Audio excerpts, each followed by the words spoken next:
शिव मंदिर में जाकर नंदी के कानों में कहकर नंदी के सींग के बीच में से शिव जी का दर्शन करते हैं, उसी तरह जो बच्चे का दिमाग एकाग्र चित्त नहीं हो पाता है, पढ़ाई में मन नहीं लग पाता या बच्चा स्थिर नहीं रह पाता, डोलता रहता है, मन भटकता रहता है, तो उसको भी पूर्णिमा का चंद्र रुद्राक्ष के छिद्र में से रात्रि के समय पर उस छिद्र में से रुद्राक्ष के पूर्णिमा का चंद्र दिखाया जाता है, मात्र एकाग्र की चित्तता के लिए, उस बिंदु के लिए।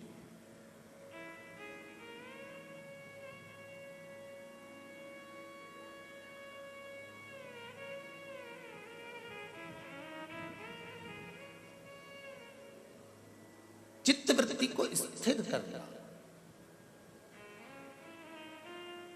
जैसे बायती परिवार ने नवग्रह शिव महापुराण की कथा यहां करवाई और आप लोगों ने श्रवण करी और कुछ अपने जीवन में उतारा, उसी तरह केसरवाणी परिवार ओम शिव महापुराण की कथा करवाकर जनमानस का कल्याण करेगा। कई लोगों को नहीं मालूम कि ओम की उत्पत्ति कहां से हुई।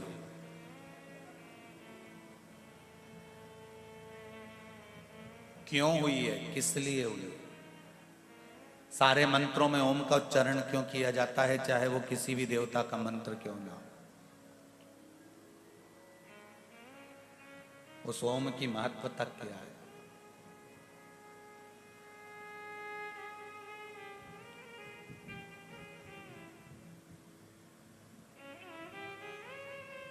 बड़े बड़े साधु, सन्यासी, तपस्वी, साधक, उपासक, संत, महात्मा ओम नाथ क्यों करते।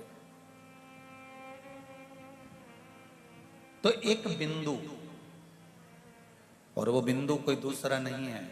ये नेत्र अपना काम करेंगे, मुख अपना काम करेगा, श्रवण शक्ति अपना काम करेगा, पांव अपना काम करेगा, हाथ अपना काम करेगा, पर इन सब 5 कर्मेंद्रिय और 5 ज्ञानेंद्रिय में इतनी मूलता नहीं है जितना मन की मूलता है। ये मन बड़ा चंचल है, कैसे तेरा भजन करूं, जितना इसे समझाऊं उतना ही मचलता।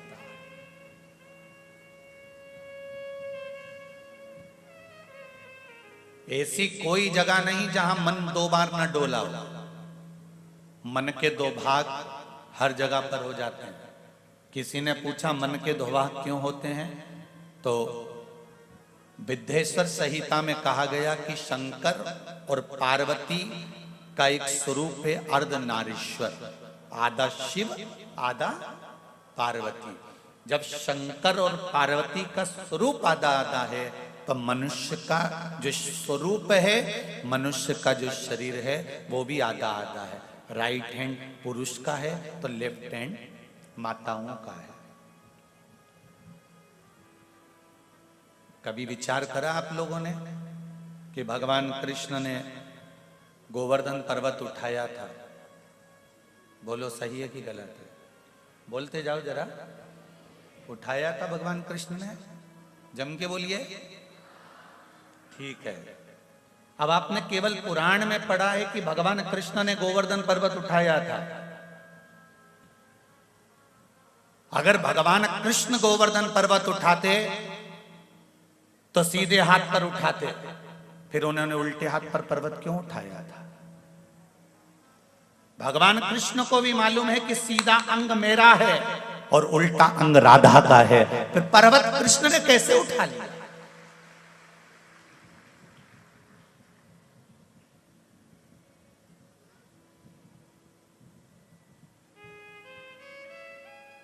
पुरुष को लगता है कि घर में चला रहा हूं, परिवार में चला रहा हूं, सब कुछ मैं कर रहा हूं। मेरा हाथ जोड़कर निवेदन है, ये राधा को पहचान जाना जो घर में रहकर पूरे घर का संचालन कर रही है। अगर मेरे कृष्ण को पर्वत उठाना था तो सीधे हाथ पर उठाते, पर सीधा हाथ तो उन्होंने कमर पर बांध कर रखा था।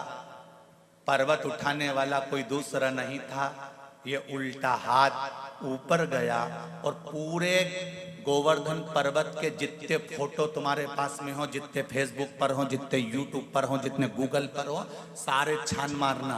किसी भी गिरिराज पर्वत को उठाते हुए फोटो में राधा जी कहीं नजर नहीं आएगी, किसी जगह पर नहीं दिखेगी। तो कईयों ने पूछा राधा कहाँ गई?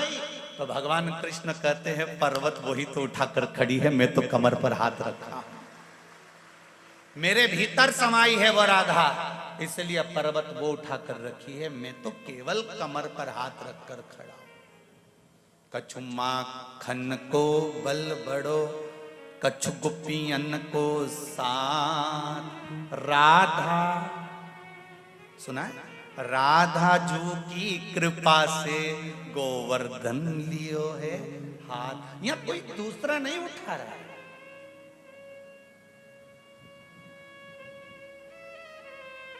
जितने पुरुष हैं इस भ्रम में मत जीना रे भाई।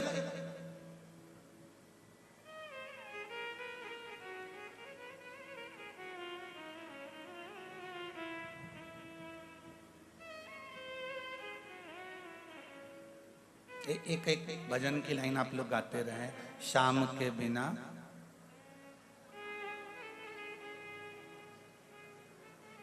मैं आधा, ऐसा कुछ है।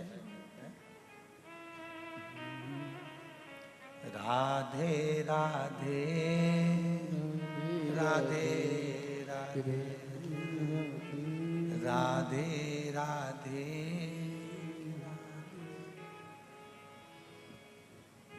आधा मेरे भगवान कृष्ण पर्वत को भी उठा रहे हैं तो उल्टे हाथ से उठा।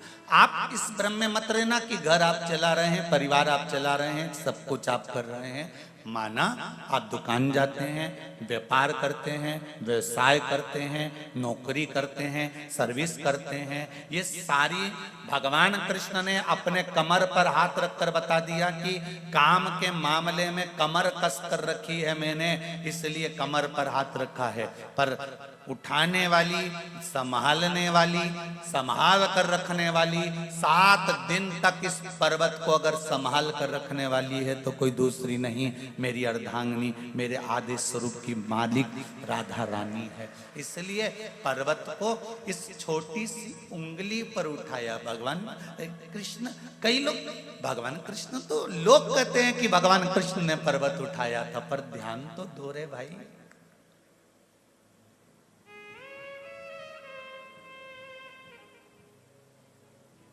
बहुत भ्रम में जी रहे हैं हम। फिर किसी ने कहा लक्ष्मण जी को जीवित करने के लिए हनुमान जी संजीवनी बूटी लेकर आए थे। लोगों ने बहुत कहा कि हनुमान जी संजीवनी बूटी लाए थे, अगर हनुमान जी संजीवनी नहीं लाते तो लक्ष्मण मर जाते, प्राण छूट जाते। अगर हनुमान जी संजीवनी लाते होते भाई तो भरत जी ने बाण छोड़ा था, जब हनुमान जी महाराज के पांव में लगा था और हनुमान जी अयोध्या में गिर गए थे। सुनी कि नहीं सुनी कथा? लेकर जा रहे थे और भरत जी को मालूम पड़ा तो भरत को तो लगा कोई असुर है, उन्होंने बाण छोड़ दिया, बाण छोड़ा, हनुमान नीचे गिर गए।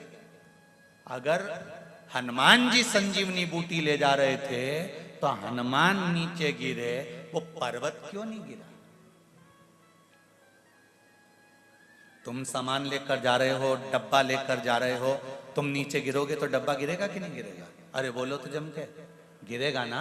तो हनुमान जी जब बाण लगते से जमीन पर गिरे, अयोध्या में गिरे, भरत जी के सामने गिरे, तो वो पर्वत जो हनुमान लेकर जा रहे थे वो जमीन पर क्यों नहीं गिरा? जब हनुमान जी उठे, होश आया, तब हनुमान को लगा मैं सोच रहा था कि लक्ष्मण को मैं जीवित कर सकता हूं, पर पर्वत मैंने नहीं उठाया था, पर्वत उठाने वाला तो राम था और जिलाने वाला भी राम ही होगा। मैं तो निमित्त हूं, मात्र निमित्त।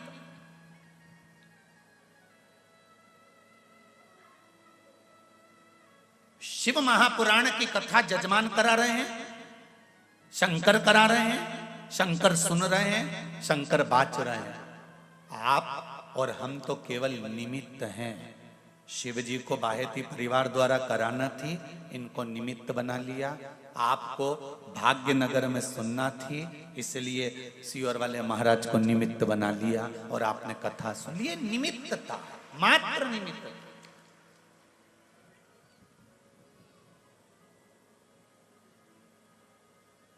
एक पत्र में संपूर्ण हैदराबाद वासियों की तरफ से बाहेती परिवार को धन्यवाद देने का पत्र भी आया है, देखिए।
उमेश कुमार श्री राम भाग्यनगर सनातन सेवा समिति के सभी पदाधिकारियों की ओर से, सभी कार्यकर्ताओं की ओर से श्री नवग्रह शिव महापुराण कथा का आयोजन भाग्यनगर में, भाग्यनगर के निवासियों को जिस बाहेती परिवार ने लाभान्वित करा है, उनको हजारों हजार बधाइयां दी गई। ये बधाई, इसमें उमेश कुमार जी अध्यक्ष का भी वर्णन लिखा है, ये केवल बधाइयां नहीं है, ये शिव द्वारा जो निमित्त बनाया गया है, शंकर के द्वारा जो आपको बाहेती परिवार को मार्गदर्शन कर कर कहा कि शिव पुराण की कथा करवा और भाग्यनगर के लोग इसको श्रवण कर भाग्यशाली बन जाएं, इससे बढ़कर कोई सौभाग्य नहीं हो सकता। प्रसन्नता,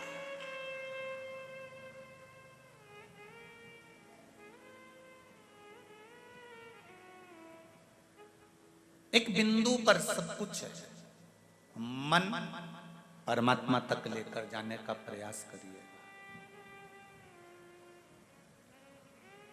शिव पार्वती आधे आधे हैं, आधा पुरुष आधा स्त्री।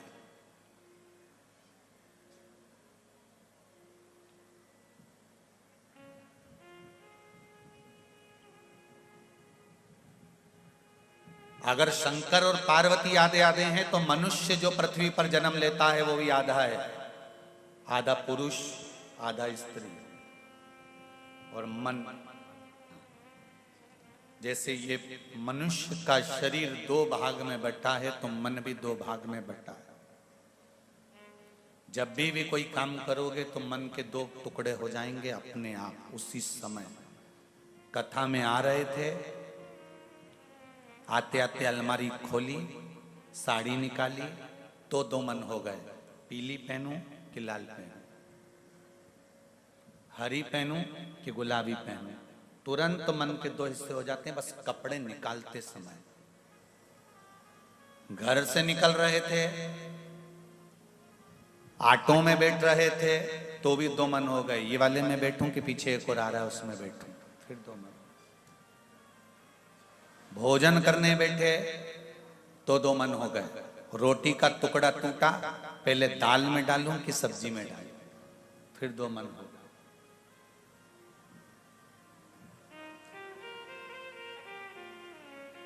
विवाह शादी करने का समय आया तो दो मन हो गए, दो बायोडाटा पड़े हुए हैं, दोनों लड़की अच्छी है, दोनों पढ़ी लिखी है, दोनों विद्वान है, दोनों का परिवार अच्छा है, इससे करूं कि उससे करूं, फिर दो मन। लड़का देखा दो मन हो गए, लड़का अच्छा है, जॉब वाला है, सर्विस वाला है, परिवार अच्छा है, इससे करूं या उससे करूं।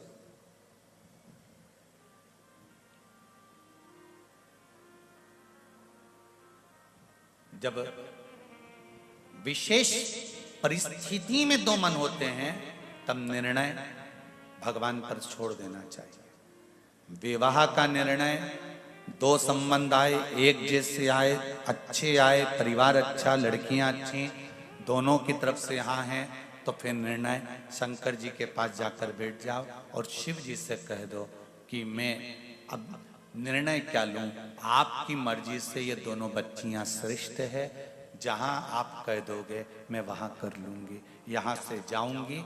मन ऐसा कर देना कि किसका हाँ बोलना है, और जिसको हाँ बोलूंगी फिर आपको संभाल लेना है, वो कैसी भी हो। निर्णय भगवान पर छोड़।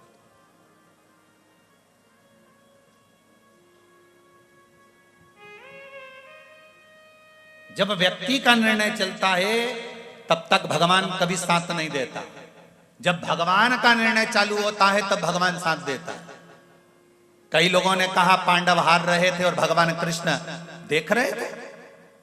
अरे भगवान कृष्ण तो जुए के समय पर चौसर खेलते समय पांडवों के साथ जा रहे थे, तो युधिष्ठिर ने अर्जुन से कह दिया था हम जुआ खेलेंगे, हम चौसर खेलेंगे और भगवान हमको देखेंगे, अच्छा लगेगा। भगवान कृष्ण को रोक दे अर्जुन। अर्जुन ने जाकर भगवान कृष्ण से कहा आपसे हाथ जोड़कर निवेदन है, आप अंदर मत जाना, आप बाहर बैठिए। हस्तिनापुर के दरवाजे पर सोफा लगा था, पलंग लगा था, कुर्सी लगी थी, उस पर भगवान को सिंहासन पर बिठा दिया। भगवान कहते हैं फिर मैं कब आऊंगा? अर्जुन ने कहा जब तक हम बुलाए नहीं तब तक आप अंदर आना मत। भगवान इंतजार करते रहे। जब दुर्योधन हारने लगा, हारते हारते दुर्योधन ने कह दिया अब मेरी जगह मेरा मामा खेलेगा, तब भगवान सिंहासन से खड़े हो गए कि अब युधिष्ठिर कहेगा कि मेरी जगह पर द्वारिका का नाथ खेलेगा। तब युधिष्ठिर खड़े हो, भगवान कृष्ण खड़े होकर सोचते हैं कि अब युधिष्ठिर कहेगा कि मेरी जगह पर द्वारिका का नाथ खेलेगा, अब मुझे खेलने जाना पड़ेगा। और भगवान कदम आगे बढ़ाने लगे, पर युधिष्ठिर के मुख से नहीं निकला कि कृष्ण खेलेगा। अंत में युधिष्ठिर हार गए, द्रौपदी को भी हार गए, आखिरी तक भी भगवान नहीं गए। तब अंत में द्रौपदी ने अपने गुरु द्रोणाचार्य से पूछा कि मेरा चीर खिंचा रहा है, सब देख रहे हैं, कोई तो मेरा साथ दो। तब भगवान गुरु द्रोणाचार्य ने कहा इस सभा में जितने बैठे हैं कोई तेरा साथ नहीं देगा द्रौपदी। संसार वाले घर तक साथ देंगे, शमशान तक भी साथ देंगे, पर अंतिम समय में तो वही साथ देने वाला है। वेंटिलेटर पर पड़े होगे, ऑक्सीजन मुंह पर लगा होगा, डॉक्टर अपना काम कर रहा होगा, घर के लोग आईसीयू के बाहर खड़े होंगे, कोई अंदर नहीं जा सकता, केवल तुम होगे, वेंटिलेटर होगा, पलंग होगा, बिस्तर होगा, डॉक्टर अपना काम करता रहेगा, तुम अकेले पड़े रहोगे, तब कोई साथ नहीं देगा। पैसा लगाने वाले पैसा लगाएंगे, सेवा करने वाले सेवा करेंगे, डॉक्टर सिस्टर दवाई देंगे, पर शरीर के साथ में कोई नहीं होगा। तब उस समय पर एक साथ देगा जिस शंकर की तुमने शिव महापुराण की कथा सुनी है, वो मंत्र और वो पुराण तुम्हारे पलंग पर बैठी मिले। उस समय पर वो मंत्र तुम्हें याद रहना चाहिए। लोग कहते हैं कि हम जब अंतिम समय में पड़े होंगे, हो सकता है शरीर में सुध ना रहे, शरीर में याद ना रहे, फिर मंत्र कौन जपेगा? शिव महापुराण की वायव्य संहिता कहती है कि तुम्हारे होश रहते हुए मंत्र तुम जपते हो, और जैसे बेहोशी में आते हो तुम्हें शंकर जी याद कर कर मंत्र जपता है, फिर वो आता है, तुम्हें जपने की जरूरत नहीं है। नाथद्वारा में श्रीनाथ जी क्यों पहुंचे? श्री जी बाबा को गोवर्धन नाथ जी को लेकर जा रहे थे, तो नाथद्वारा में क्यों गए? दुनिया की किसी दूसरी जगह पर चले जाते, पर नाथद्वारा में जाने का कारण केवल ऐसा था कि एक बूढ़ी माता भगवान कृष्ण की सेवा करती थी, ठाकुर जी की सेवा करती थी, सेवा करते करते करते करते करते करते बूढ़ी हो गई, शरीर चलना बंद हो गया, शरीर से सेवा बंद हो गई, कोई नहीं था उसका। तब भगवान यमुना मैया ने ठाकुर जी से पूछा, ठाकुर जी कहाँ जा रहे हो? ठाकुर जी कह रहे हैं मुझे नाथद्वारा जाना पड़ेगा, वहां एक बूढ़ी माँ रहती है, वो मेरी सेवा करती थी, अब बूढ़ी हो गई, उसके परिवार में कोई नहीं है, अभी तक उसने सेवा करी है, अब मेरा फर्ज है कि मैं उसकी सेवा करूंगा, इसलिए मैं नाथद्वारा में जाकर रहूंगा। मेरा ठाकुर नाथ द्वारा जा कर रहे हैं।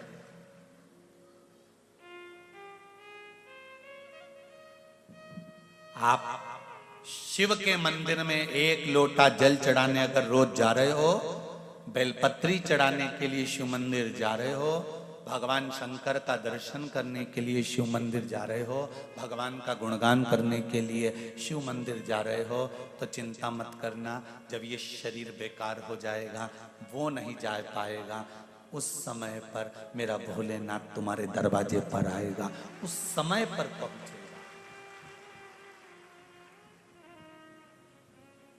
मैंने तेरे ही भरोसे ओ बाबा, तेरे ही भरोसे हवा बिच उड़ती जावांगी, बाबा डोर हथों छठी नामे कटी जावांगी, बाबा मैं तेरी पतंग ओ भोले मैं तेरी पतंग।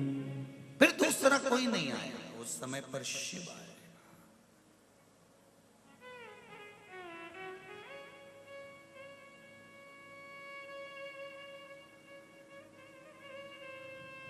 तुम उसके दरवाजे जाना मत छोड़ो। कई लोग मिलेंगे आपको, भड़काएंगे, तुम मंदिर जाना चालू करोगे शंकर जी की, तो फिर कोई नया आ जाएगा और कहेगा काहे को चक्कर में पड़े हो शिव जी के, हमारे पास आओ, हम ऐसी विद्या बताएंगे, हम ऐसा काम कर जाएंगे कि तुम्हारा 2 मिनट में काम हो जाएगा।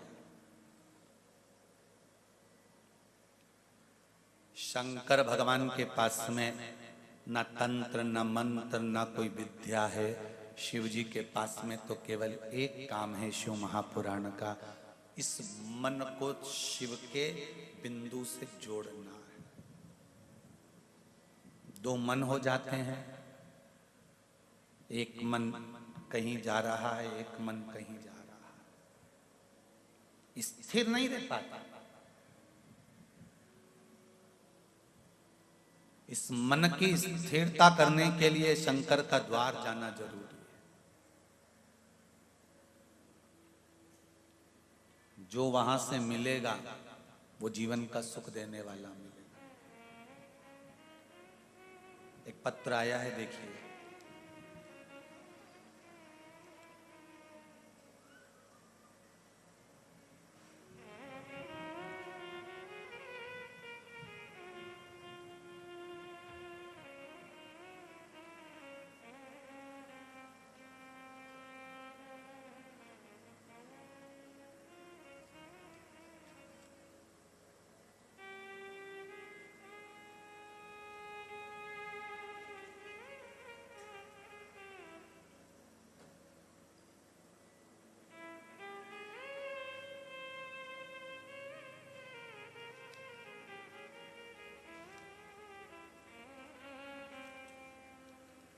मेरा नाम सुरेखा चंद्रशेखर कोटुरवार है।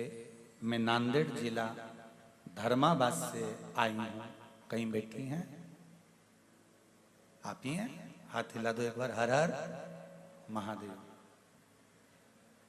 नांदेड़ जिला धर्माबाद से आई हूँ।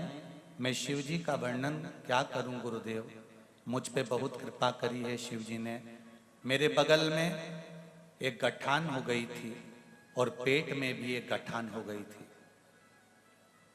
डॉक्टरों ने ऑपरेशन का कहा, जांच के लिए भी जा रही थी, पर मैंने ऑपरेशन ना कराकर फुलेरा दूज का उपाय जो बताया था उसको करना प्रारंभ करा और शिव जी पर विश्वास रखकर करा। तो बाबा की कृपा से मेरी बगल की जो गठान थी वो भी और पेट के अंदर की जो गठान थी वो भी दोनों गल चुकी हैं और मैंने उसकी जांच करा ली है। हर हर महादेव। दीदी, मेरी बेटी को माइग्रेन की तकलीफ थी। बेटी आई आपकी? आप ही को थी? हर हर महादेव। अब कैसे हैं बाबू?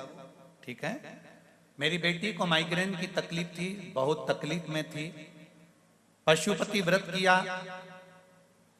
और बाबा की कृपा से 5 महीने से गोली बंद है मेरी बेटी की माइग्रेन की, और वो ठीक है। ये शिव की कृपा है। बैठो बाबू, हर हर महादेव। शिव कृपा इसको करते। एक विश्वास के साथ एक पत्र हो रहे, पत्र तो बहुत सारे हैं, बहुत सुंदर सुंदर लिखे हैं आप लोगों ने।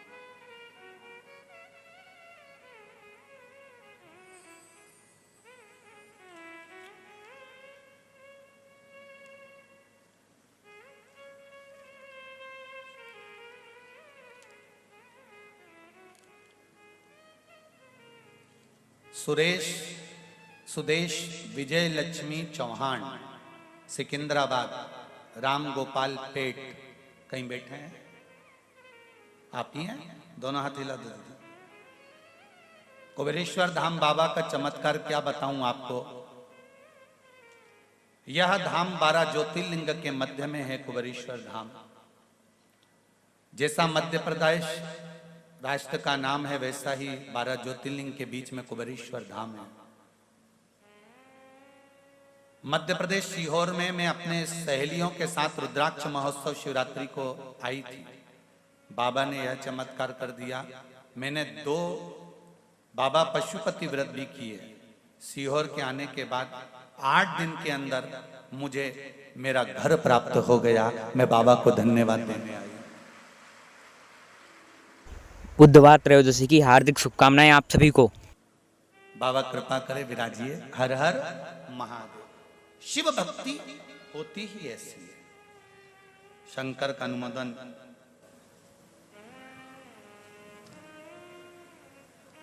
एक पत्र और अच्छा है, सुनिए। मेरा नाम प्रकाश जी माली है। राजस्थान के जिला नागौर कुंचेरा से मैं आया हूं। कहीं बैठे हैं? आप ही हैं? दोनों हाथ हिला दो भाई। श्री शिवाय नमस्तुभ्यम। बाबा की कृपा बताना चाहता हूं।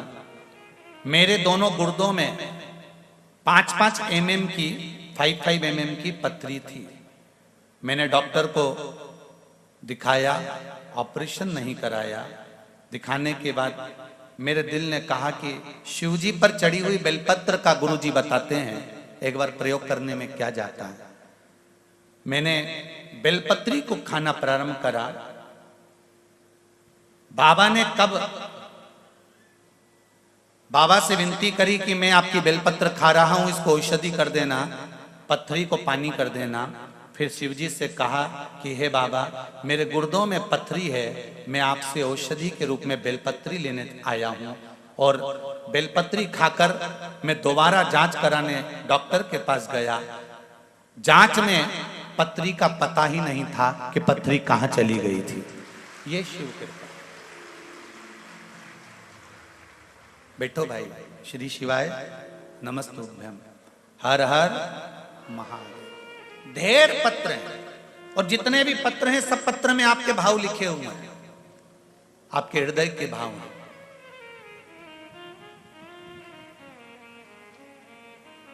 चित्त से, वृत्ति से, मन से एकाग्र एक बिंदु के साथ अगर हमने महादेव की आराधना करी, क्यों ना सुनेगा, क्यों ना सुनेगा। कान कथा तक तो पहुंच जाते हैं, पर ये मन को पहुंचाना जरूरी है। गुरुजी ने कहा है, व्यासपीठ से वर्णन हुआ है, ना तो हम किसी सोफे पर बैठकर या कुर्सी पर बैठकर कुछ नहीं बताते। आप पूछोगे भी हमसे कि हमारे को ये समस्या है, तो हम समस्या का हल भी नहीं बताते, क्योंकि ना तो हमको कोई विद्या आती है, ना हम तुम्हारा जन्म जानते हैं, ना हम तुम्हारी मृत्यु जानते हैं। कहाँ से आए हो हम तो ये भी नहीं जानते। पत्र में लिखते हो तो मालूम पड़ता है कि वहां से आए। हम ना आपका भविष्य लिख सकते हैं, ना हम आपका भविष्य बना सकते हैं। हम तो ये शिव महापुराण की कथा गाते हैं, एक कथाकार हैं, कथा करते हैं। आपको इस कथा के माध्यम से शंकर के कुछ भाव वर्णन कर देते हैं, और आप दिल से अगर शिव से जुड़ जाते हो तो कहते हैं, जिसको दिल दे बैठते हो ना, वो दिल जिसको दिया है ना, वो आपको दुखी नहीं देख सकता, उसी तरह शिव भी आपको दुखी नहीं देख सकता।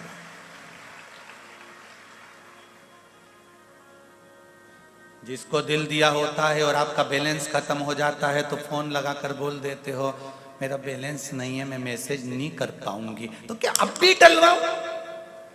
तो काहे को देरी करे? और बैलेंस डल जाता है, उसने कहा मेरे पास गाड़ी नहीं है तो वो गाड़ी दिला देता है, वो कहे मेरे पास ये कलर का सूट नहीं तो वो सूट दिला देता है। दिल लगाया तो संसार के व्यक्ति ने तुम्हारा बैलेंस डलवा दिया, अगर दिल एक बार महादेव से लगा लोगे तो वो भी तो बैलेंस डलवा सकता है।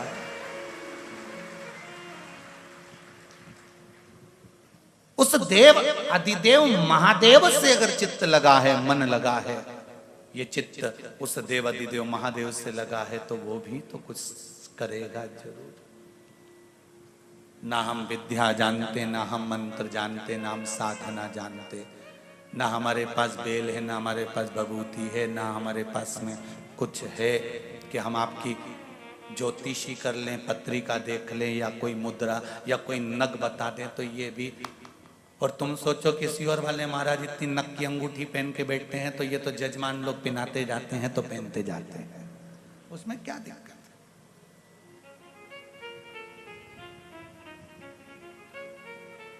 इतना जरूर जानते हैं कि सारी समस्या का हल एक लोटा जल। इसलिए छाती ठोक कर कहते हैं कि किसी के कहने पर भटक मत जाना, भ्रम में मत पड़ जाना, शंकर का दरवाजा मत छोड़ना जब तक वो तुम्हारे लिए कुबेर का खजाना ना खोल दे, मत छोड़ो। उसकी चौखट पकड़ के रखो। रस्सी का सिरा तुम्हारे हाथ में है तो कुएं की बाल्टी का पानी तुम्हारे पास जरूर आएगा। गहराई जरूर है, रस्सी का सिरा पकड़कर रखना, रस्सी को मत छोड़ देना, नहीं तो पानी के अंदर चली जाएगी, फिर किसी काम का नहीं। कई लोग आएंगे, भटकाएंगे, भ्रम में ढालेंगे, क्यों चक्कर में पड़े हो, हमारे साथ ना चलो, वहां ऐसा होता है, वहां ये चमत्कार होता है, वहां वो चमत्कार होता है। दुनिया के लोग भटकाएंगे, भरमाएंगे, और शिव नहीं छोड़ना है, तेरा द्वार नहीं छोड़ना है। उसको पकड़ लिया तो अब नहीं छोड़ना, अब उसका शरणागति मूल हो। हम ये नहीं कहेंगे कि तुम राम मत भजो, तुम कृष्ण मत भजो। मेरा राम, मेरा कृष्ण, मेरा शिव, मेरा विष्णु, मेरा ब्रह्मा सब एक है। ब्रह्मा विष्णु सदा जानत अविवेका, प्रणवाक्षर के मध्य ओम अक्षर के मध्य यह तीनों, इनमें कोई भेद नहीं है। मेरा भगवान विष्णु भी अलग नहीं, मेरे ब्रह्मा भी अलग नहीं, मेरे राम और मेरे कृष्ण अलग नहीं, ये तीनों एक मानना, इन तीनों में कोई भेद नहीं।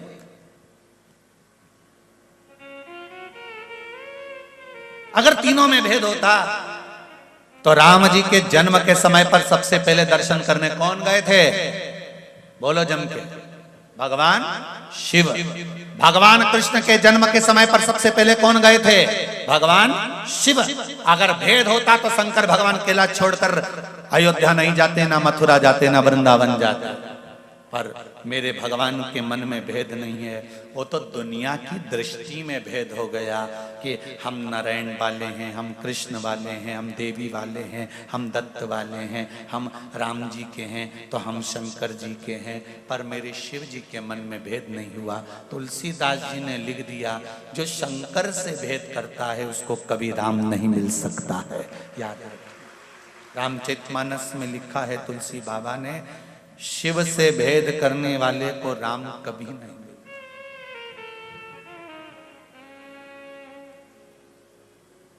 भेद ना करिए,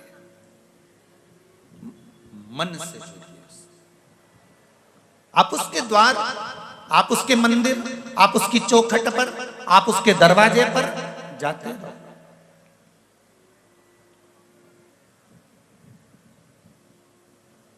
माता पार्वती भी, माँ गौरा भी शिव के मंदिर तक जाती रही। और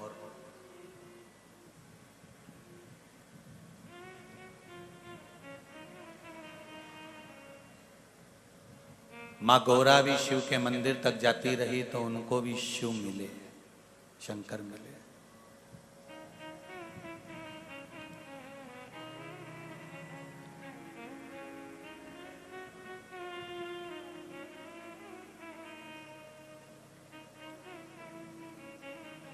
महाराज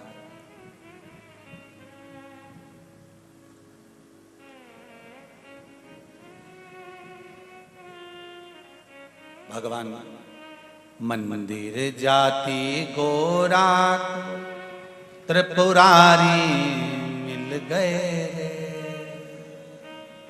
भगवान स्वयं शिव जब पार्वती मैया माँ गौरा जब शिव के द्वार तक जाती हैं तो शंकर क्यों नहीं मिलेंगे? कैसे प्राप्त नहीं होंगे? आप पहुंचो तो उसके दरवाजे तक।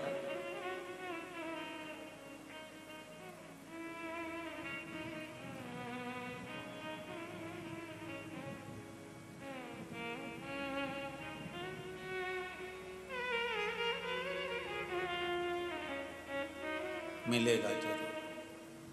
मंदिर जाती गोरा रे त्रिपुरारी मिल गए रे। मंदिर जाती गोरा रे त्रिपुरारी मिल गए रे। मंदिर जाती गोरा ने त्रिपुरारी मिल गए रे। मंदिर जाती गोरा रे त्रिपुरारी मिल गए रे। भोला जादू कर गए रे, भोला जादू कर गए रे। भोला जादू कर गए रे, भोला जादू कर गए रे। भोला जादू कर गए, भोला जादू कर गए। भोला जादू कर गए रे, भोला जादू कर गए रे। मंदिर जाती गोरा ने त्रिपुरारी मिल गए रे। मंदिर जाती गोरा ने त्रिपुरारी मिल गए। सब लोग गाएंगे। ओ मंदिर जाती गोरा ने त्रिपुरारी मिल गए रे। मंदिर जाती गोरा ने त्रिपुरारी मिल गए रे। भोला जादू कर गए, भोला जादू कर गए। भोला जादू कर गयो रे, भोला जादू कर गयो रे। भोला जादू कर गए, भोला जादू कर गए। भोला जादू कर गयो रे, भोला जादू कर गयो रे। जय हो।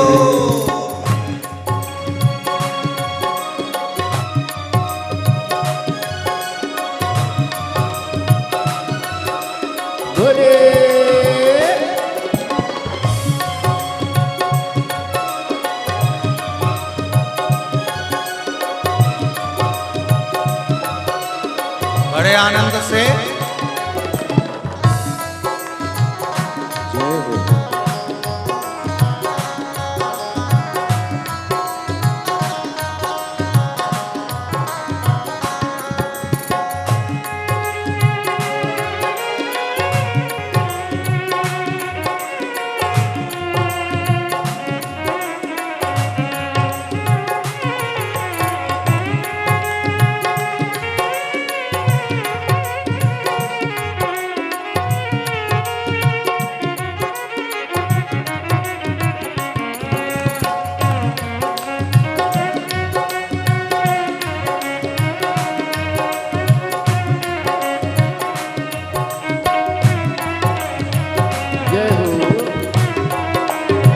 दोनों हाथों से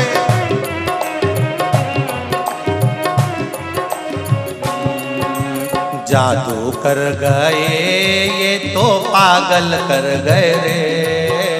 जादू कर गए ये तो पागल कर गए रे। पागल कर गए ये तो बावरी कर गए रे। पागल कर गए तो बावरी कर गयो रे। भोला जादू कर गए, भोला जादू कर गए, भोला जादू कर गयो रे, भोला जादू कर गयो रे। हे भोला जादू कर गए, भोला जादू कर गए, भोला जादू कर गयो रे, भोला जादू कर गयो रे। गोरा ने समझावे में ना क्या हो गया रे, गोरा ने समझावे ए गोरा ने समझावे में ना क्या तुझ हो गया रे, गोरा ने समझावे में ना क्या तुझ हो गया रे। भोला जादू कर गए, भोला जादू कर गए, भोला जादू कर गयो रे, भोला जादू कर गयो रे। भोला जादू कर गए, भोला जादू कर गए, भोला जादू कर गयो रे, भोला जादू कर गयो रे। जय हो।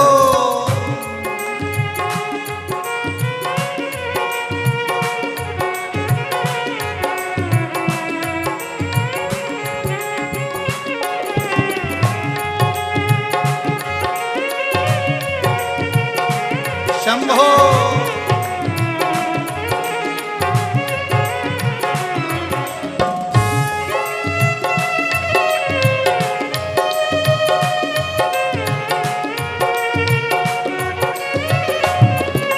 जय हो।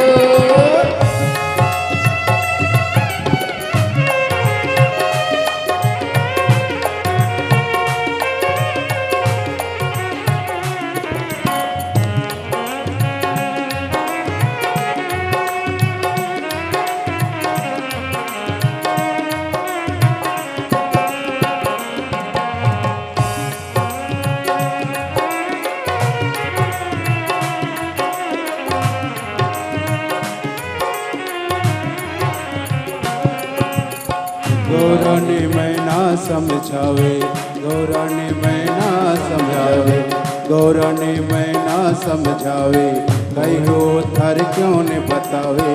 गौरा ने मैं ना समझावे, कई गो थारे क्यों ने बतावे।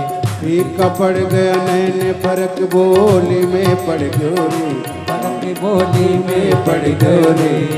भोला जादू कर गयो रे, भोला जादू कर गयो रे, भोला जादू कर गयो रे, भोला जादू कर गयो रे।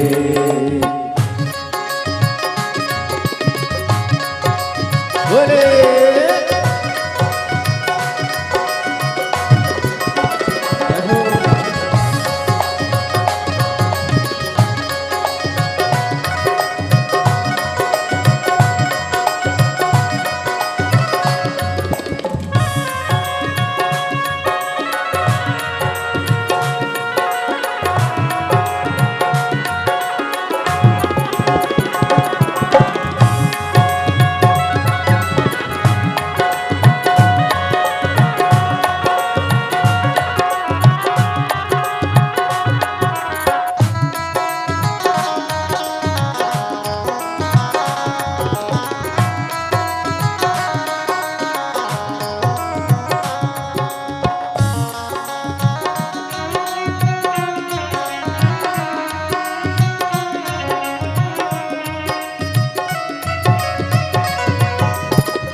त्रिपुरारी है पति हमारा, त्रिपुरारी है पति हमारा, त्रिपुरारी है पति हमारा, त्रिपुरारी है पति हमारा। वो है सबका पालनहारा, वो है सबका पालनहारा, वो है सबका पालनहारा, वो है सबका पालनहारा। ओ दिल को तालों में जड़कर वो कहाँ गया है रे, दिल को यादों ने दिल को तालो जड़ गयो रे। भोला जादू कर गयो रे, भोला जादू कर गयो रे, भोला जादू कर गयो रे, भोला जादू कर गयो रे। ओ मंदिर जाति गोरा ने त्रिपुरारी मिल गयो रे, मंदिर जाती गौरा ने त्रिपुरारी मिल गयो रे। ओ मंदिर जाती गौरा ने त्रिपुरारी मिल गयो रे। मंदिर जाती गौरा ने त्रिपुरारी मिल गयो रे। भोला जादू कर गयो, भोला जादू कर गयो, भोला जादू कर गयो रे। भोला जादू कर गयो रे। भोला जादू कर गया, भोला जादू कर गयो, भोला जादू कर गयो रे। भोला जादू कर गयो रे।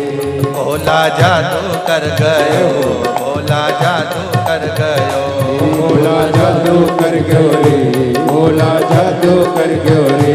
भोला जादू कर गयो, भोला जादू कर गयो, भोला जादू कर गयो रे। भोला जादू कर गयो रे।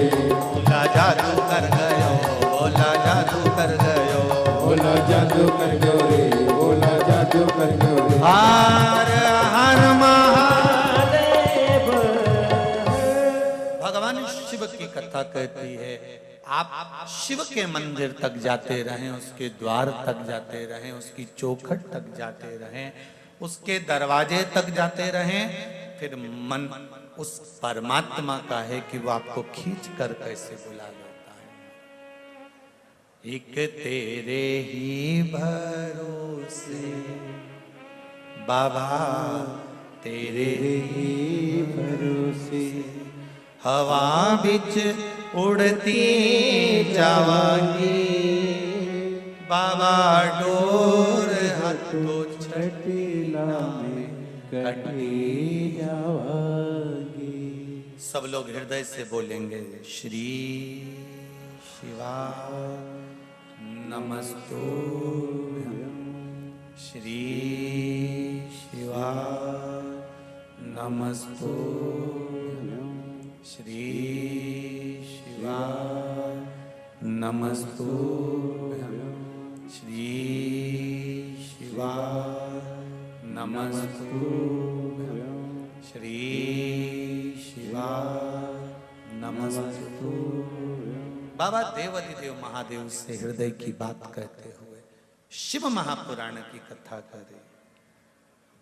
बिंदु शिव है, मन रूपी बिंदु को शंकर तक लेकर जा। समय आया, समुद्र मंथन में अमृत भी निकला और विष भी निकला, औषधि भी निकली। कुछ कहना चाहती है मां? दियो जरा माइक पहुंचाओ, जल्दी पहुंचाओ।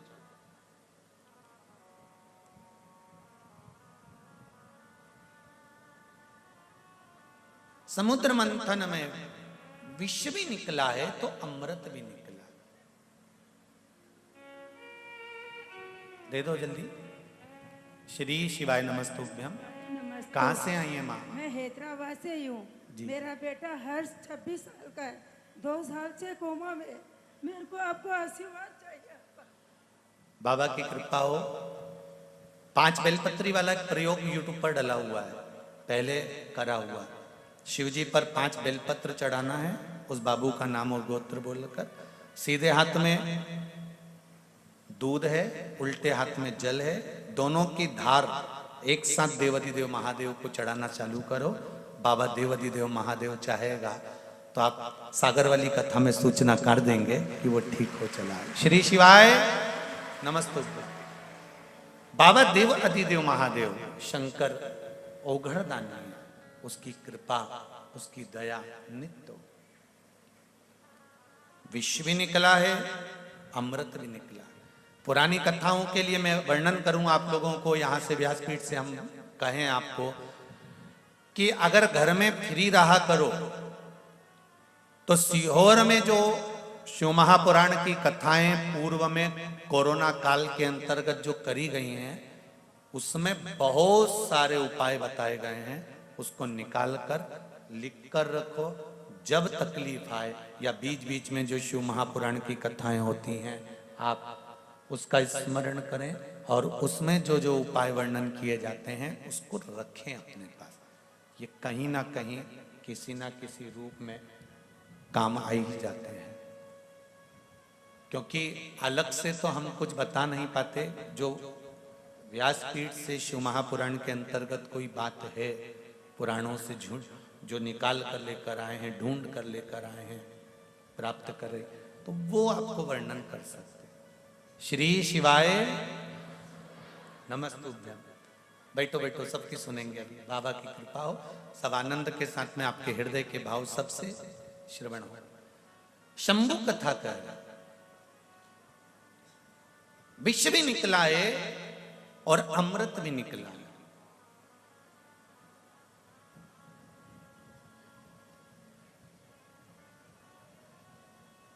और विष और अमृत के पहले जो प्राप्त हुआ है वो है 5 गौ माता। समुद्र मंथन में सबसे पहले गाय प्राप्त हुई है नंदा, सुभद्रा, सुरभि, सुशीला, बहुला।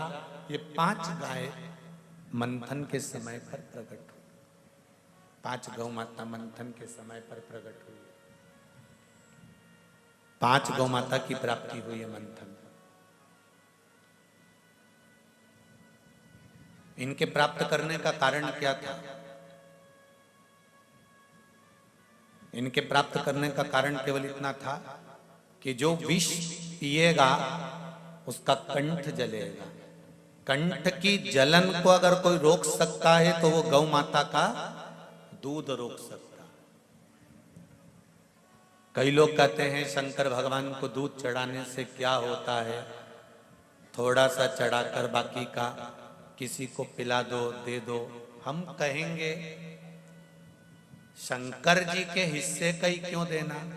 अगर दूसरे को देना है तो 5 रुपए का शिव जी का ले रहे हो तो 5 रुपए का दूसरे को पिलाने के लिए ले लो, पर शंकर के हिस्से का ही क्यों?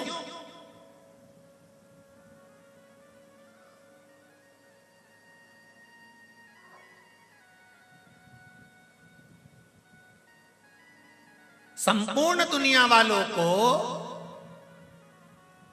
मंदिर में आने वाला दान या ब्राह्मण के पास आने वाला दान ही क्यों नजर आता है?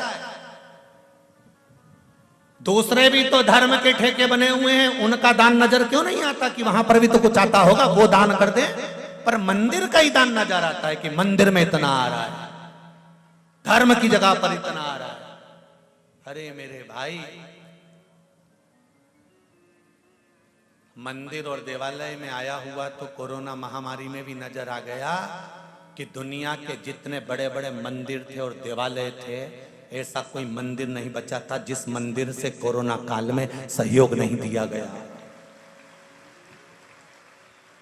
ऐसा भारत की भूमि का कोई मंदिर नहीं था जिस मंदिर से सहयोग ना करा गया हो, जिस मंदिर पर भोजन ना परोसा गया हो, जिस मंदिर से अन्न ना दिया गया हो। प्रत्येक भारत की भूमि के जितने मंदिर थे, सारे मंदिरों से खूब लोगों ने सहयोग करा कोरोना काल के अंतर्गत।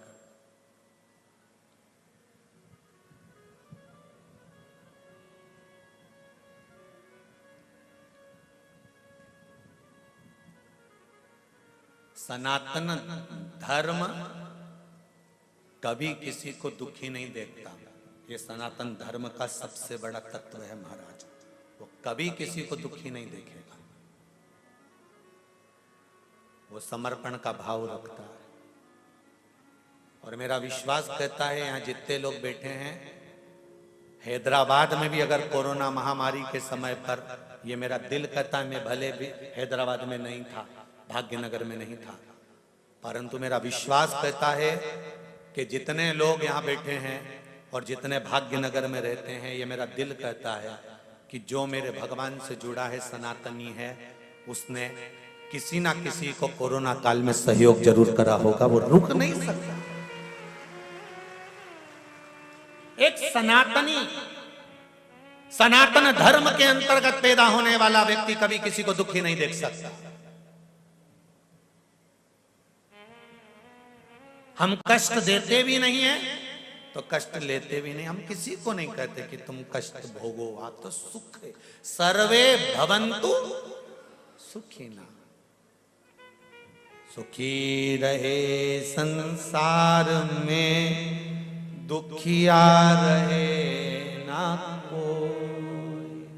ये अभिलाषा मेरी है, सो प्रभु पूर्ण। संसार में सब सुखी।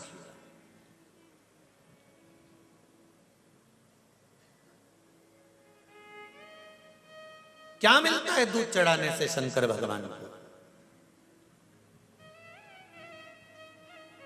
क्या प्राप्त होता है शिव जी को दूध चढ़ाने से?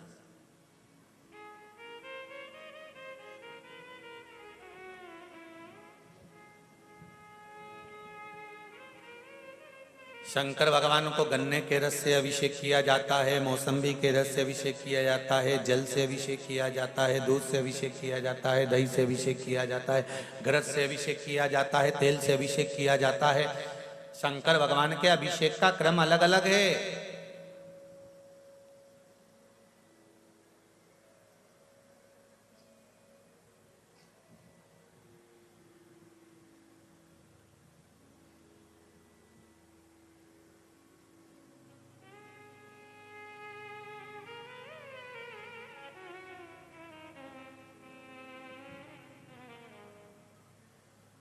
अलग अलग उसका क्रम है। किस दूध चढ़ा रहे हैं शिव जी पर, तो किस लिए चढ़ा रहे हैं? दूध चढ़ाने का तरीका क्या है? कैसे समर्पित कर रहे हैं? अभी दीदी ने कहा कि बीमारी पर, तो वो दूध चढ़ाने का तरीका बदल गया। आपने दोनों हाथ, एक हाथ में जल एक हाथ में दूध रखा और तरीका बदला। अभी तक आप दूध चढ़ा रहे थे तो ऐसे चढ़ा रहे थे। अर्थात किस जगह पर व्यक्ति पड़ा हुआ है, कोमा में है, वेंटिलेटर पर है, आईसीयू में है, उसका तरीका बदल जाता है दूध चढ़ाने का। दवाई देने का भी तरीका बदल जाता है। अभी तक तुम दवाई निगल रहे थे, खा रहे थे, दवाई पी रहे थे। कई बार शरीर ऐसा हो जाता है कि दवाई गले से नहीं जाती, तो बोलो तरीका बदलता है कि नहीं बदलता? नली नाक में से डाली जाती है और दवाई दी जाती है। नाक से भी नहीं जाती तो शरीर के अंग में एक निडिल डाल जाती है, वहां से दी जाती है। वहां से भी नहीं जाती तो डॉक्टर गले के पास से एक नस काटकर उसमें से प्रदान कर कर दवाई देना चालू करता है, जिससे शरीर को आराम मिले। उसी तरह दूध, जल, बेलपत्र, धतूरा, शिवजी को चावल, मूंग कब, किस जगह पर, कैसे चढ़ाना है और उसका फल कितनी जल्दी प्राप्त करना है, ये शिव पुराण के सिवा कोई नहीं बता सकता। कि दवाई कहां से दी जाना चाहिए, दवाई कहां से प्रदान करना चाहिए, कितनी जल्दी रोगी को आराम लगना चाहिए, इसकी दवाई क्यों कहा जाता है महामृत्युंजय मंत्र का जाप करो, क्यों कहा जाता है पंचाक्षर मंत्र का जाप करो। जैसे ही किसी का एक्सीडेंट होता है, अटैक आता है, हार्ट अटैक आता है, बीमारी पड़ती है, तो पंडित जी के पास पूछोगे तो एक ही बात कहेगा, महामृत्युंजय का जाप करो। पंडित जी कहेगा राम रक्षा स्तोत्र करो, पंडित जी कहेंगे कनक धारा का पाठ करो, पंडित जी कहेंगे गोपाल सहस्त्र नाम करो। नहीं, किसी भी ब्राह्मण से पूछोगे तो वो एक ही बात कहेगा, महामृत्युंजय करना चालू करो। क्यों? क्योंकि ये डायरेक्ट औषधि है, डायरेक्ट दी जा रही है।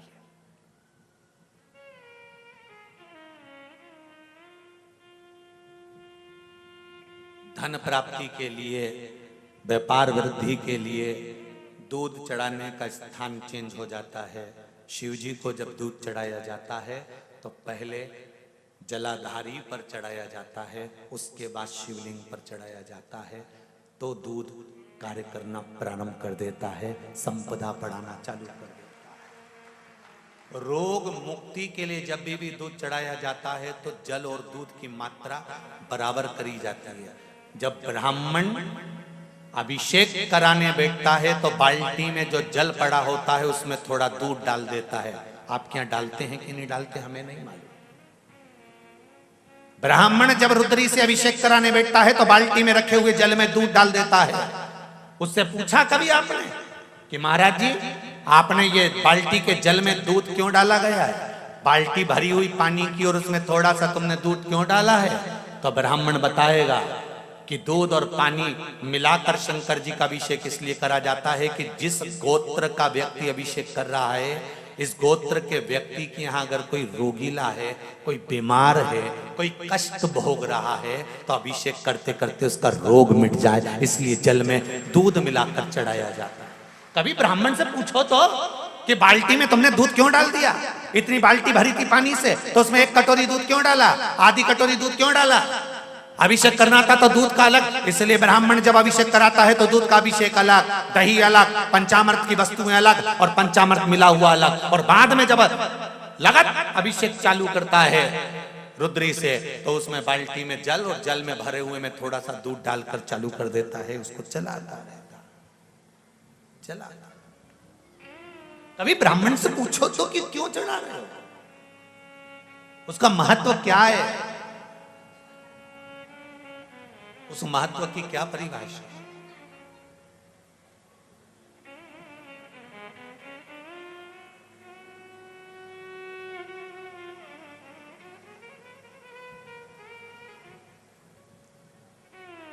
मराठी श्रावण के महीने में, महाराष्ट्रियन जो श्रावण का महीना आता है वो उत्तर के श्रावण के महीने के बाद आता है। तो महाराष्ट्रियन श्रावण के महीने में महाराष्ट्र की ही पावन धरा पर परली बैजनाथ में जो शिव महापुराण की कथा होगी, उसमें अभिषेक शिव महापुराण की कथा होगी। सोमानी जी जिन्होंने इस कथा को लिया है परली बैजनाथ के लिए, तो वो पूछ रहे हैं रोज फोन लगाकर कि कथा का टॉपिक क्या रहेगा, तो आप लिख लेना कि अभिषेक शिव महापुराण की कथा होगी। कि जल क्यों, दूध क्यों, शहद क्यों, गन्ने का रस क्यों, गंगा जल क्यों, पवित्र नदियों का जल क्यों,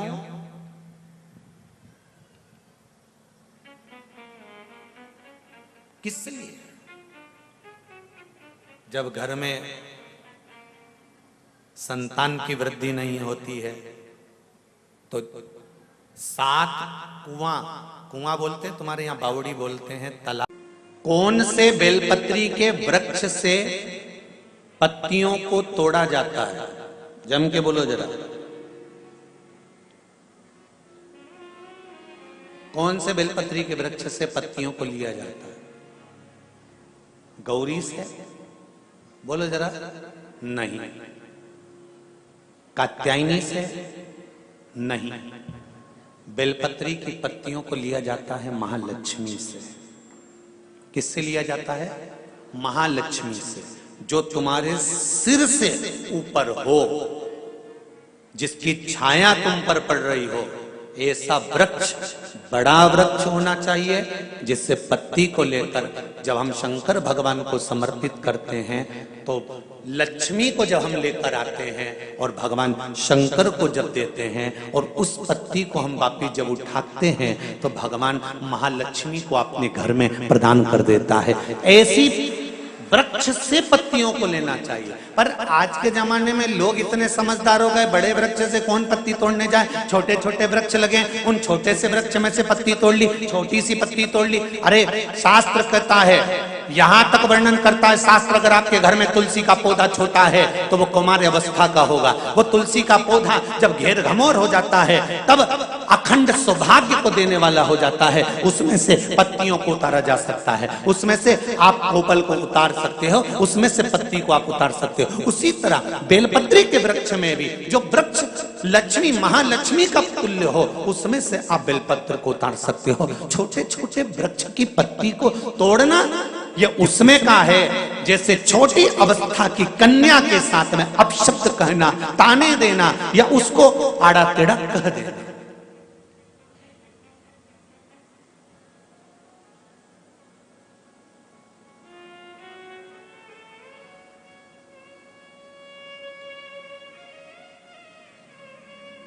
नवरात्र में कन्याओं का भोजन कराती हो कि सौभाग्यवती माताओं का भोजन कराती हो? जल्दी बोलो। कन्याओं का। तो सौभाग्यवती को कराने में क्या दिक्कत है? नवरात्रि में सौभाग्यवती को भोजन कराने में क्या दिक्कत है? पर दुनिया के लोग कहते हैं कि नवरात्रि में कुंवारी कन्याओं का भोजन कराना चाहिए। और जब सौभाग्यवती माताओं का भोजन होता है, सुहागन करते हो, जब तुम्हारे घर में जब सुबासनी करते हो, सौभाग्यवती माताओं का भोजन करते हो, तब कुंवारी कन्या का भोजन कराते हो क्या? नहीं, उस समय सुहागन माताओं का भोजन होना जरूरी है। ये एक अवस्था होती है कि कब कुंवारी कन्या को भोजन कराना है, कब सौभाग्यवती को भोजन कराना है, कब बटुकों को भोजन कराना है, कब ब्राह्मणों को भोजन कराना है, कब ब्राह्मण के बच्चे को भोजन कराना है, कभी साधु संत सन्यासी तपस्वी साधक उपासक को भोजन कराना है। एक समय की अवस्था होती है। जैसे जिसकी पत्रिका में मंगल होता है, जिसकी राशि के अंतर्गत मंगल होता है और उसका विवाह नहीं हो रहा, या मंगल होने के कारण बस उसको तकलीफ आ रही है, या विवाह हो भी गया तो संबंध टूटने जैसा हो गया, कहीं कहीं अदालत में कार्रवाई चलने लगी, कहीं कहीं विवाद जैसी स्पर्धा उत्पन्न हो गई, कहीं कहीं विवाद सामने आ गया, तो उसको कुछ नहीं करना चाहिए। अगर बाजार जाए, अगर मूंगा किसी की अंगूठी में लगा हुआ हो, या मूंगा कहीं उसके घर में पड़ा हो, या मूंगे की माला पड़ी हुई हो, उस मूंगे का पानी, मूंगे को पानी में डाल दो और उसका पानी शंकर भगवान को मात्र 31 दिन तक लगातार चलाना प्रारंभ कर दे, अदालत में केस बंद हो जाएगा और पति पत्नी वापस एक जैसे हो जाएंगे, वापस जुड़ जाएंगे। और अगर विवाह नहीं हो रहा है तो मंगल राशि वाले का अगर विवाह भी नहीं हो रहा है तो मंगल विवाह आनंद के साथ पूर्ण होगा। ज्यादा भटकना, बस 31 दिन तक मूंगे का पानी, जो मूंगा आप लोग अंगूठी में पहनते हो, हाथ में पहनते हो, माला पहनते हो, उसी मूंगे को पानी में डालकर उसका जल शंकर को चढ़ाना प्रारंभ कर दो।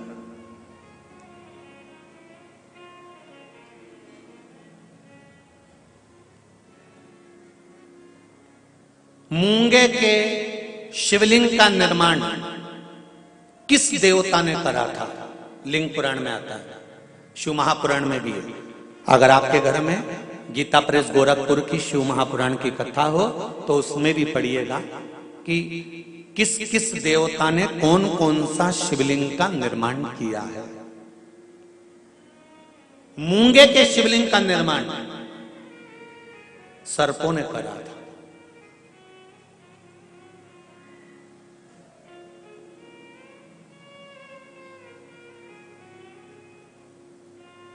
जब शिवलिंग का निर्माण हुआ, पूजन हुई, शिवजी ने आकर आशीर्वाद प्रदान करा, तब सर्पों ने केवल एक बात मांगी थी कि हमारी इन सर्प कन्याओं, ये सांप की बेटियां हैं, सर्प की बेटियां हैं, सर्प के पुत्र हैं, इनका विवाह कैसे होगा? कौन होगा जो इनसे विवाह करे? इन सर्प कन्याओं का, इन सर्प वरों का विवाह होगा कैसे?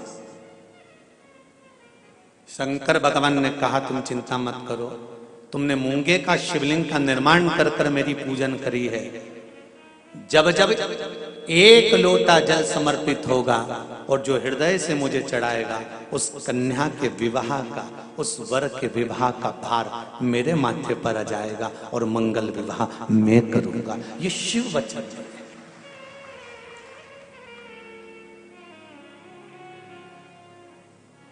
एक बहुत सुंदर सा प्रसंग है, जरा ध्यान दीजिएगा।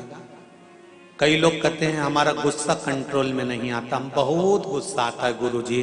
कोई कहता है मेरी बहू को गुस्सा आता है, कोई कहती है मुझे गुस्सा आता है, कोई कहता है मेरे बेटे को आता है, कोई कहता है मेरे बच्चे को आता है। गुस्सा कंट्रोल नहीं होता, अपशब्द निकल जाता है, ताने निकल जाते हैं, आड़े टेढ़ा निकल जाता है, आप शब्दों पर अपशब्द निकल जाते हैं, बाद में पछतावा भी होता है, बाद में दुख भी होता है, बाद में मन में सोचने में आता है कि ये क्यों हो गया।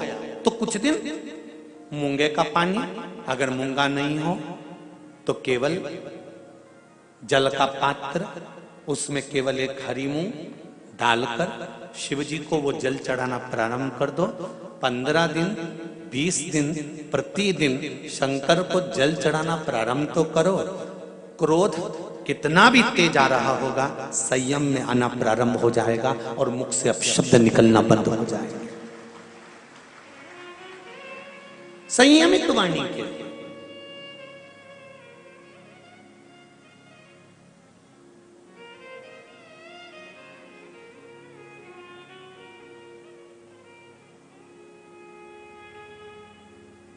के केवल शंकर भगवान की आराधना किस रूप में करना है, कैसे करना है, किस तरह से करना है, शंकर भगवान की पूजन किस रूप में करना है, किस तरह से करना है, हमको शिव महापुराण के माध्यम से ये सीखना है। क्यों? क्योंकि हम बहुत सी गलतियां करते हैं साहब। जरा जरा सी बात में अदालत में केस पहुंच जाता है, जरा जरा सी बात में पति पत्नी अलग हो जाते हैं, जरा जरा सी बात में भाई भाई अलग हो जाते हैं। कारण क्या है?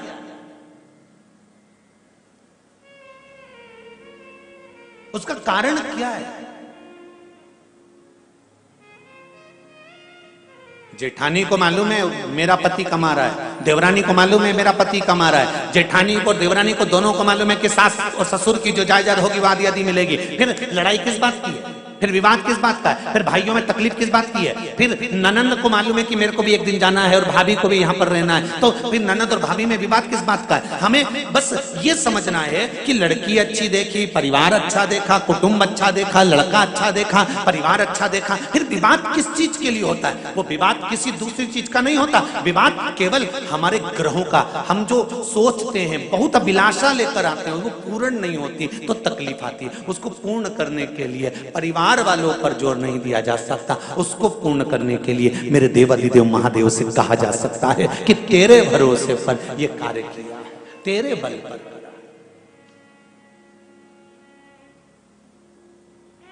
विदुरानी ने कहा भगवान कृष्ण से, ठाकुर एक बात आपसे पूछना है। भगवान कृष्ण ने पूछा, पारसमवी काकी विदुरानी जी पूछिए, क्या पूछना है? विदुरानी कहती है मुझे केवल इतना सा पूछना है कि भगवान अपने भक्त से उसकी प्रिय चीज, उसकी प्रिय वस्तु क्यों छीन लेता है? भगवान कृष्ण कहते हैं, पारसमवी काकी जी, विदुरायन जी, जिस समय आपकी कोई चीज भगवान छुड़ा ले तब आपको नाचना चाहिए, खुश होना चाहिए। क्यों? पूरी दुनिया के सेठों को छोड़कर परमात्मा को तू ही ऐसा सेठ मिला जिससे कुछ लेकर परमात्मा गया है। पूरी दुनिया के सेठों को छोड़कर परमात्मा को केवल तू सेठ मिला, तेरे पास परमात्मा आया और तुझसे कुछ लेकर गया है। जब तुम्हारी कोई वस्तु तुम्हारे पास से चली जाए, कोई चीज तुम्हारे पास से चली जाए, तो उसमें दुख नहीं मनाना। परमात्मा ने दिया था, परमात्मा लेकर चले गया, उसमें तुम प्रसन्न होना कि वो देव अधिदेव महादेव ने दी थी और उसने वापिस ले ली है, उसमें दुख नहीं करना।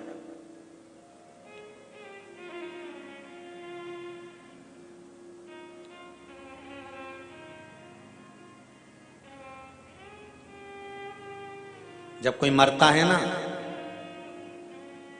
तो घर के लोग रोते हैं, इनको कोई रुलाता है? अरे बोलो तो सही भाई, शादी में महिला संगीत में डांस करना है, नाचना है, तो उसकी तो प्रैक्टिस करना पड़ती है 15 दिन पहले। पर कोई मरे तो इतने सारे लोग आएंगे तो बैठ के रोना पड़ेगा, तो इसकी प्रैक्टिस कोई कराता है? अरे बोलो जम के कोई कराएगा? नहीं, इसकी प्रैक्टिस नहीं कराई जाती और रोने की प्रैक्टिस नहीं कराई जाती। पार्वती जी ने शिव जी से पूछा कि ये मरने के बाद परिवार वाले क्यों रोते हैं? शंकर भगवान ने कहा ये मरने के बाद परिवार वाले व्यक्ति के लिए नहीं रोते, वो इसलिए रोते हैं कि इतना भरा पूरा मेहनत कर कर कर चले गया, सब जोड़ कर छोड़ कर चले गया, जिंदगी के सुख के दिन आए थे और 2 रोटी सुख से नहीं खा सका, पूरी जिंदगी कमा कमा कमा कमा आखिरी में छोड़ा गया और फोटो पे प्लास्टिक के फूल की माला चढ़ गई। इसलिए रोना आ रहा है कि सब छोड़ कर चले गया।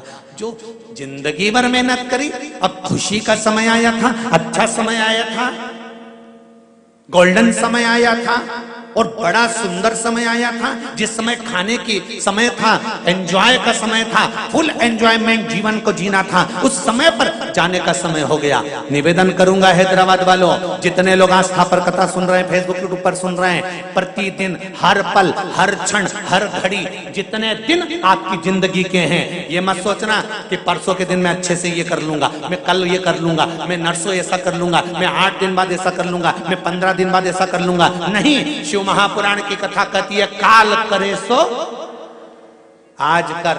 जिंदगी का कोई ठिकाना नहीं, श्वास का कोई भरोसा नहीं, इस मनुष्य देह का कोई ठिकाना नहीं, कब जाना पड़ जाए। इसलिए रोज प्रतिदिन सुबह से उठने के बाद अपनी दिनचर्या को इससे जीना कि कल का दिन आए कि नहीं आए, आज ही फुल एंजॉयमेंट, खूब जोरदार छोटी मोटी करके डेंटिंग पेंटिंग करके खाया पिया मौज करा और अपनी जिंदगी को मस्त जिए, रो कर नहीं। नहीं तो सुबह से उठे और रोकर जिंदगी जी रहे हो। बहू ने ऐसा कह दिया, सास ने ऐसा बोल दिया, देवरानी ने ऐसा कर दिया, नंदन ने ऐसा कर दिया, तुम्हारे भाई ने ऐसा कह दिया, तुम्हारे बंधु ने ऐसा कर दिया, काका जी ऐसा बोल रहे थे, रिश्तेदार ऐसा बोल रहे थे, फूफा जी ऐसा बोल रहे थे। नहीं, सुबह से उठो और चेहरे पर स्माइल हो और मुख पर श्री शिवाय नमस्तुभ्यम हो। घर के लोग भी कहें बहू आज बड़ी प्रसन्न दिख रही है, तो कह देना शिव महापुराण की कथा में जीने का तरीका सीख लिया है, कब मर जाऊं ठिकाना नहीं, इसलिए रोज एंजॉयफुल जीना चाहता हूं, अपनी जिंदगी को फुल एंजॉयमेंट के साथ जीना चाहती हूँ, कब मर जाऊं इसका क्या ठिकाना। इसलिए जोरदार जोरदार हम ये भी नहीं कहें कि बहुत सोना चांदी पहनो, तुम तो तुम्हारे पास जो अच्छी अच्छी साड़ी रखी हो उनके पटली लगा लगा के अच्छी जोरदार पहनो, क्योंकि सब धरी की धरी रह जाएगी, बाद में दूसरे पहनेंगे, तुम ऊपर क्या पहनोगे, फिर ऊपर जाके क्या याद करोगी, यमराज से कहोगी ये यमराज वंश मोर।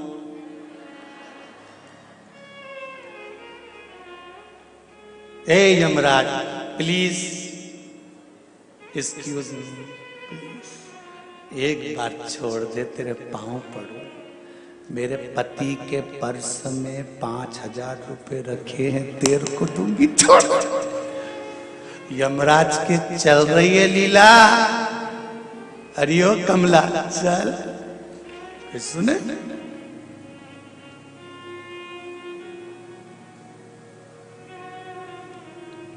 एक पत्नी पड़ोस में गई और अपने पड़ोसन के पास जाके बैठ गई। पड़ोसन ने कहा तेरा मुंह क्यों उदास है? पड़ोसन ने जैसे ही पूछा तो पत्नी ने कहा मेरा पति बहुत झूठ बोलता है, इसके बराबर संसार में कोई झूठेला पैदा ही नहीं हुआ होगा, इतना झूठेला पति मेरा, इतना झूठ बोल रहा, इतना झूठ बोल रहा। तो क्या झूठ बोल दिया उसने? सुबह से चिल्ला रहा है मेरे पर्स में 3000 रुपए रखे थे, किसने लिए? सुबह से चिल्ला रहा, तो इसमें झूठ क्या बोला वो?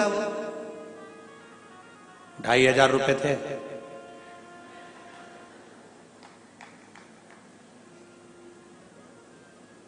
मैंने खुद पर्स में से निकाले 2500। अब बताओ इतना झूठेला पति कहां से ला? पड़ोसन ने माथा ठोका, अरियो तू उसको झूठेला कह रही है, तू तो चोट्टा या तू खुद तो चोटी, तूने उसके पैसा निकाले क्यों? पर सही तो बोलना चाहिए ना, झूठ बोल रहा है कि 3000 थे, 3000 थे, 3000 थे, मैंने तो खुद देखा ना 2500 थे। अपने जीवन को मस्त जी। नवयुवक बच्चे बहुत जल्दी नर्वस हो जाते हैं। एक व्यापार डाला, व्यापार नहीं चला, मम्मी मैंने बहुत मेहनत करी, माँ कहती है चिंता मत कर। सबसे ज्यादा व्हील पावर मजबूत करने में अगर कोई आगे आती है तो वो घर की माँ आगे आती है, हर पल कहती है चिंता मत कर। लोग कहते हैं माता पिता का जिंदगी में होना क्यों जरूरी है? शिव महापुराण की कथा कहती है अगर माता पिता हैं तो कार्तिक के तारकासुर को मार सकता है अगर शंकर और पार्वती हैं। गणेश जी भी दुष्टों का संहार कर सकते हैं अगर शंकर पार्वती है। अशोक सुंदरी भी संहार कर सकती है अगर शंकर पार्वती हैं। घर में जब तक बुजुर्ग माता पिता रहते हैं बच्चों का व्हील पावर मजबूत करते रहते हैं। घाटा लग गया ना कोई बात नहीं, चिंता मत करना, मेरे पास में थोड़ा पड़ा है, चूड़ा ले जा, बेचिया, कर्जा निपटा दे। चिंता मत करना, फालतू की चीज मत सोचना। हो गया ना, जमीन पड़ी है ना गांव में, वो बेच देंगे। चिंता मत करना। एक माँ और एक पिता अपने बच्चों का विल पावर मजबूत करते रहते हैं। हर पल कोई संत, कोई साधु, कोई सन्यासी, कोई तपस्वी, कोई साधक, कोई उपासक अगर दुनिया में कोई है तो वो आपके घर में रहने वाले बुजुर्ग माता पिता हैं। ये संत, साधु और सन्यासी से कम नहीं है, ये किसी ब्राह्मण और संत से कम नहीं है। हर पल अपने बच्चों का विल पावर मजबूत करते हैं। मेरा बच्चा बोलता नहीं है, बहू कहती है ये 2 साल का हो गया, बोलता नहीं है। माँ कहती है चिंता मत कर, छोटा है ना, अभी तो रुक तो जा, धीरे धीरे सीख जाएगा, बोलेगा, चिंता मत कर। माँ उसका विल पावर मजबूत करती जाती है।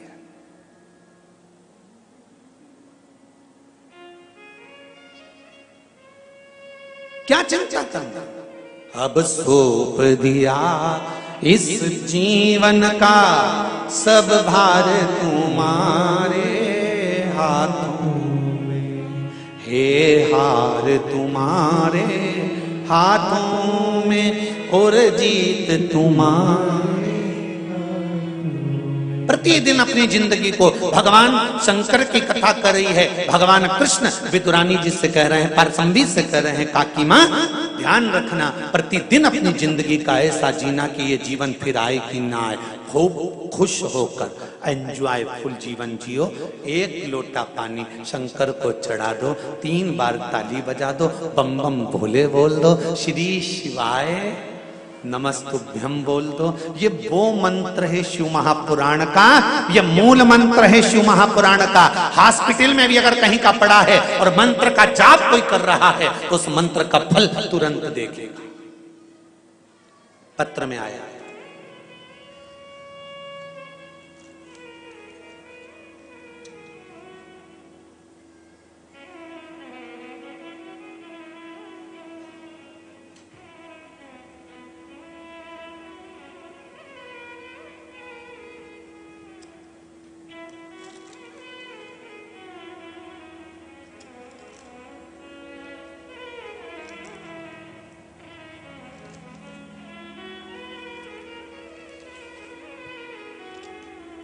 शर्मिला बजरंग लाल जी काकानी हैदराबाद, कहीं बैठे हैं? हाथ उठाइए। शर्मिला बजरंग लाल जी काकानी हैदराबाद, कहीं बैठे हो? हाथ हिलाइएगा, दोनों हाथ हिलाओ। हर हर महादेव। आपने पत्र में लिखा है दीदी,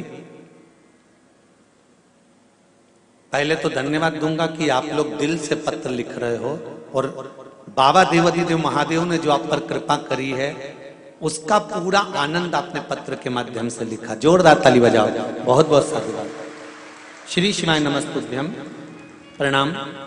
पशुपतिनाथ व्रत के महिमा का और 1 लोटा जल, इन सबका मैं क्या वर्णन करूं। आपने जो जो उपाय बताया मैंने किया, इन सबका मैं क्या क्या वर्णन करूं। गुरुदेव, 3 साल पहले मेरे पति बजरंग लाल जी की तबीयत बहुत खराब हो गई थी।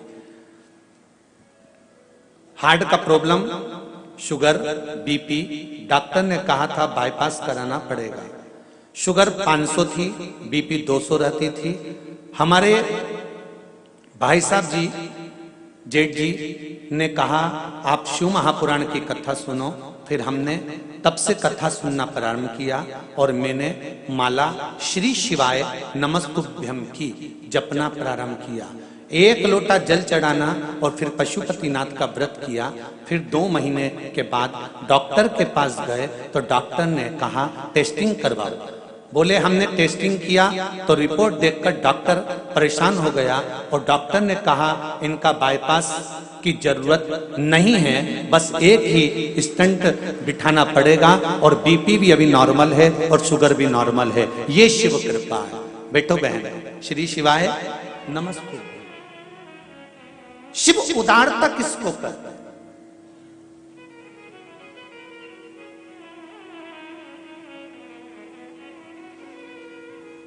एक बात फिर कहूंगा, शिव महापुराण ना तो भभूति देती है ना बेल देती है। शिव महापुराण ना तंत्र विद्या जानती है ना मंत्र विद्या जानती है। शिव महापुराण इस व्यासपीठ से केवल एक बात जानती है कि शंकर का भजन करो, शिव से कहो। पड़ोसन से कहोगे तो वो अपनी जायदाद का हिस्सा नहीं देगी, सास से कहोगे तो वो सब कुछ दे देगी। शंकर इस मृत्यु लोक का देव है, उससे दिल से कहो, वो दिल से देना प्रारंभ कर देता है। कहो तो उससे। ब्रह्मा ब्रह्म लोक में, भगवान विष्णु वैकुंठ लोक में, और मृत्यु लोक का देव है देवाधिदेव महादेव, उससे दिल से कहो। तेरा ही दिया मैंने खाया पिया है, तेरा शुक्रिया है, तेरा शुक्रिया है। अगर भगवान कृपा करता है और हम उसकी कृपा का बखान करते हैं तो भगवान शंकर को भी लगता है कि मैंने किया तो इसने मेरा बखान किया। बहू अच्छा काम करती है ना, सास 4 लोगों में बैठकर कहती है ना कि मेरी बहू ने करा है, तो बहू प्रसन्न होती है। आप लोग जो पत्र लिखकर भेजते हो ना कि शंकर भगवान ने ऐसी कृपा करी, और शिव सुनते हैं ना तो शंकर को अच्छा लगता है कि मेरा बखान किया, ये मेरा वर्णन कर रही है, मैंने दिया तो कहकर बता रही है।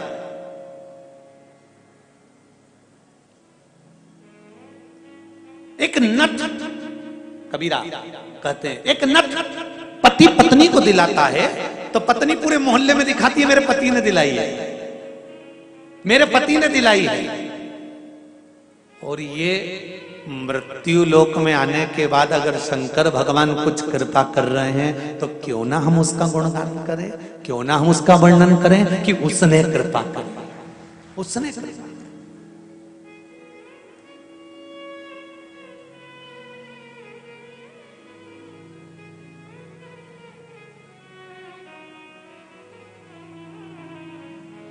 ये उसकी कृपा बिना नहीं हो सकता।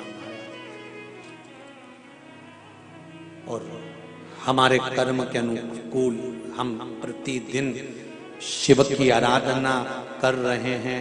श्री शिवाय नमस्तु, श्री शिवाय नमस्तु, श्री शिवाय नमस्तु, श्री शिवाय नमस्तु, श्री शिवाय नमस्तु। इन मंत्र का हम जाप कर रहे हैं तो शिव हमें स्वीकार कर रहा। पंचाक्षर जप लो नमः शिवाय, षडाक्षर जप लो ओम नमः शिवाय, द्वादशाक्षर जप लो ओम नमो भगवते वासुदेवाय, 2 अक्षर का जप लो राम, 2.5 अक्षर का जप लो कृष्ण।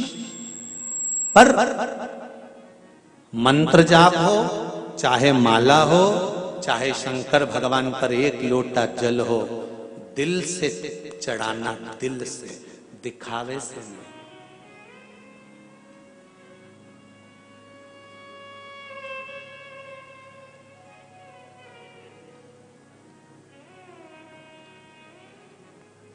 हैदराबाद शहर से कथा स्थल लगभग 15-16 किलोमीटर दूर तो होना चाहिए, क्यों भाई जी इतना तो होगा ना। 15-16 किलोमीटर दूर ये कथा स्थल है। एस कन्वेंशन 7 अमराई राजमहल होटल के पास हैदराबाद, ये जो स्थान है। अब 15-16 किलोमीटर दूर से आप लोग अगर कथा सुनने के लिए यहाँ आ रहे हो तो शंकर जी का कोई भक्त ही होगा और उसका कोई उपासक ही होगा, और दिल उस दिलदार से लगाया होगा, तब तो खिंचकर चले आ रहे हो, नहीं तो कहाँ आते इतने।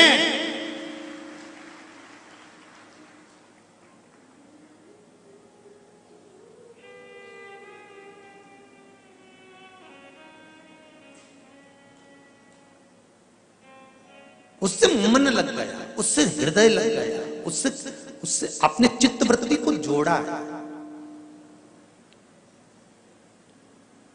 क्यों ना कृपा करें। पार्वती जी शिव जी के साथ भ्रमण कर रही हैं, पार्वती शिव जी के साथ घूम रही हैं।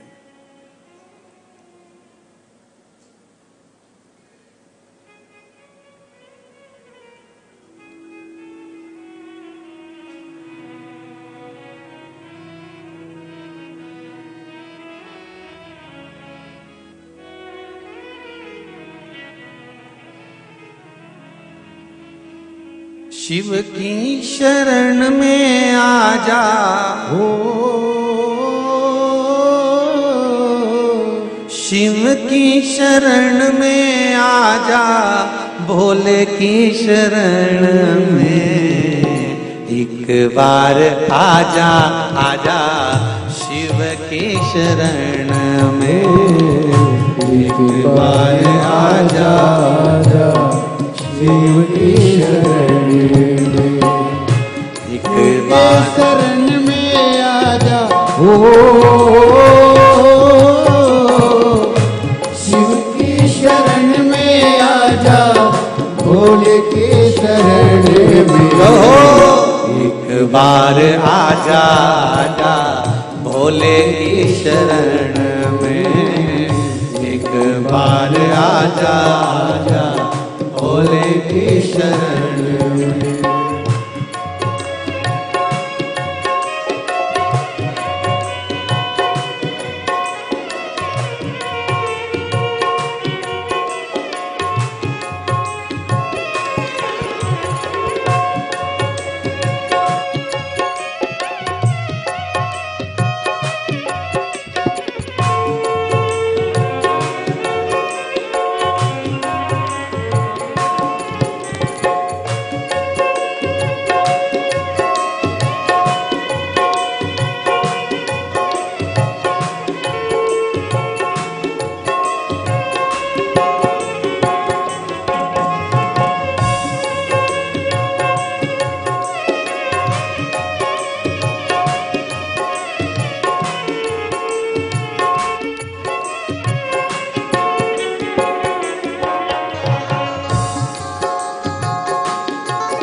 चंद्रमौली चंद्रशेखर भोले त्रिपुरारी है, चंद्रमौली चंद्रशेखर भोले त्रिपुरारी है, त्रिपुरारी भगवान की बहुत बहुत बधाई हो आज।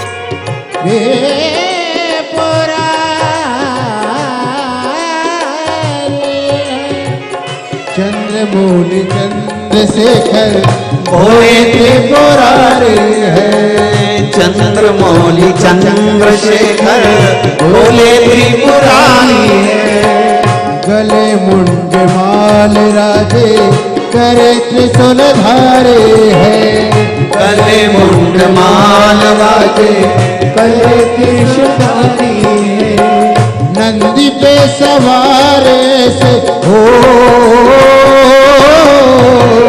नंदी पे सवार से भोले के शरण में एक बार आजा आजा, भोले की शरण में एक बार आजा आजा, भोले की शरण में शिव की शरण में आजा हो,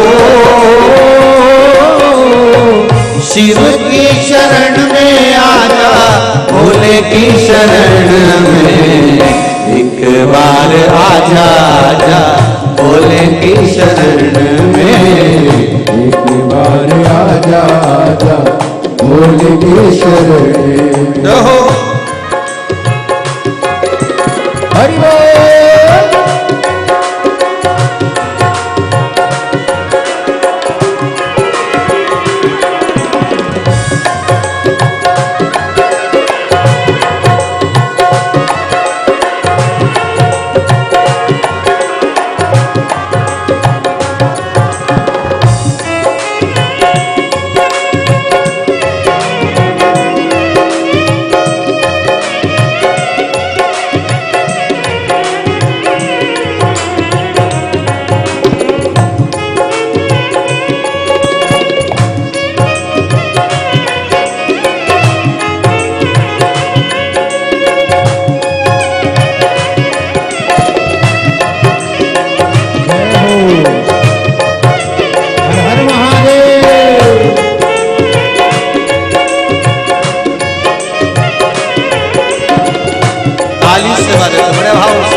फकीर सब है शिव के शरण में। संत और फकीर सब है शिव की शरण में। शिव के शरण में, शरण में संत और फकीर सब है शिव के शरण में। संत और फकीर सब है शिव के शरण में। अमीर और गरीब सब है शिव के शरण में। अमीर और गरीब सब है शिव की शरण में। शिव जी सबको मिलके हो, शिव जी सबको मिलके ध्यान धरण में। एक बार आजा आजा शिव की शरण में। एक बार आजा आजा शिव की शरण में।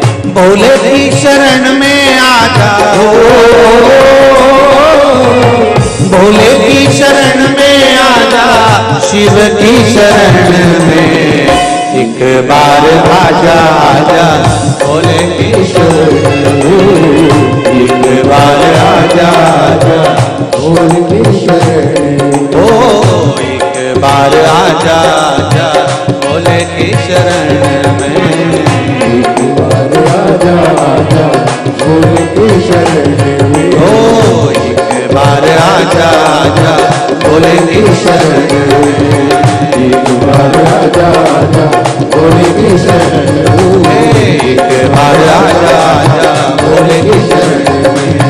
एक बार आजा आजा भोले की शरण में। हर हर महादेव। भगवान शिव की कथा कर रहे हैं। एक बार आजा आजा शिव की शरण में। संत और फकीर सब हैं शिव की शरण में। अमीर और गरीब सब हैं शिव की शरण में। शिव जी सबको मिलके ध्यान धरने में एक बार आजा आजा भोले की शरण में, एक बार आजा शिव की शरण में। सरल देव, सहज देव, वो है देव अधिदेव महादेव। सरल,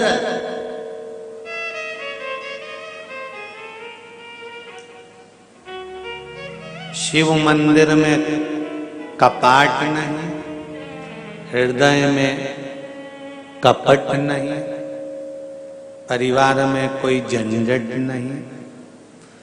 ऐसे मेरे शिव हैं, कोई ज्यादा व्यवस्था की जरूरत नहीं पड़ती। एक बेलपत्री वो भी चढ़ी हुई धोकर वापिस चढ़ा दो, उतने में खुश हो जाते हैं। इससे बढ़कर और क्या चाहिए ये बताओ। शिव कितने सरल।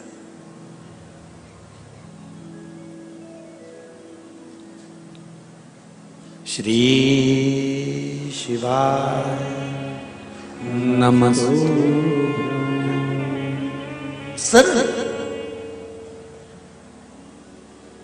शंकर भगवान पार्वती जी को लेकर गए हैं, काशी की गलियों में भ्रमण कर रहे हैं।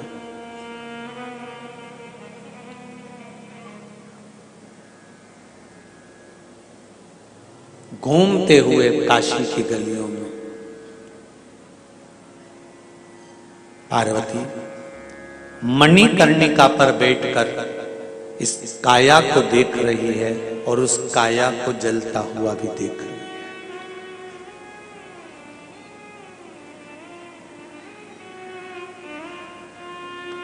40 साल, 50 साल, 60 साल, 70 साल, 80 साल, 90 साल, 100 साल, एक दिन तो उस परमात्मा के सामने मिलना तो होगा ही, जाना तो होगा, मिलन तो होगा ना। तो क्यों रोकर जिंदगी निकाले? पार्वती जी शंकर जी से पूछ रही हैं, शंभो बाबा मृत्यु लोक में जन्म लेना है, जाना है, ये साधारण सा प्रश्न है।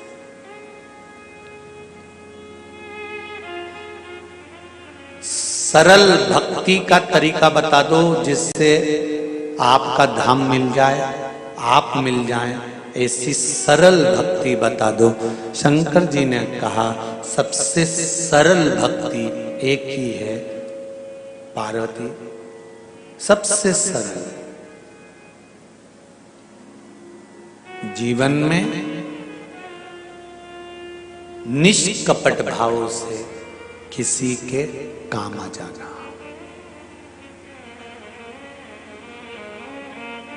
एक बहुत पहले भजन चलता था, शायद आप लोगों ने सुना होगा, कभी प्यासे को पानी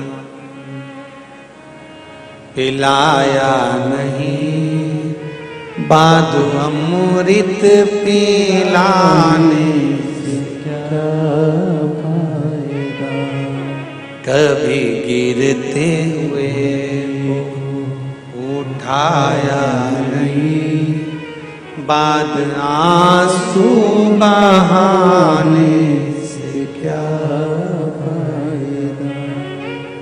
सरल भक्ति है कलयुग केवल नाम आधारा, सुमर सुमर नर उतरहि पारा।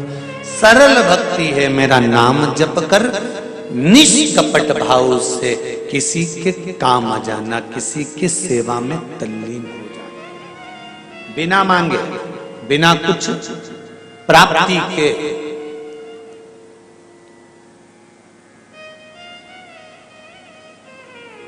कभी विदुरानी जैसी चतुरता आप भी रखिएगा। एक आध बार शंकर जी के मंदिर में जाओ ना और शिव जी जब अकेले दिख जाए, वैसे तो आज के समय में शंकर और अकेले बहुत बड़ी बात है। जब से शिव महापुराण की कथा टीवियों पर चालू हुई है, तब से शंकर जी के मंदिर में शंकर अकेले है ही नहीं। अब तो पार्वती जी को भी शिव जी से बात करना पड़ती है, तो इंतजार करना पड़ता है थोड़ा, है? क्यों भाईती जी, सही बात है। अब अगर राय लेना पड़ती है ना पार्वती जी से, तो पार्वती जी भी कहती है अब अकेले में कम मिले, तो शिव जी कहिए सब जाए तब तू मिल जाना। बड़ी सरलता में भाव महाराज। जब भोलेनाथ जी अकेले में हो ना, तो एक आध बार पारसंबी जैसी बात तुम भी शिव जी से कह दिया करो, बोले बाबा लोग तुम्हारे ऊपर खूब जल चढ़ाते हैं, खूब आनंद कराते हैं, खूब बेलपति चढ़ाते हैं, खूब धतूरा चढ़ाते हैं, खूब तुम्हें घिस घिस के नवाते हैं। अब एक आध दिन एक काम करो, मेरे साथ मेरे घर चलो, बहुत दिन हो गए हैं, मेरे घर में रहना, आनंद पाना।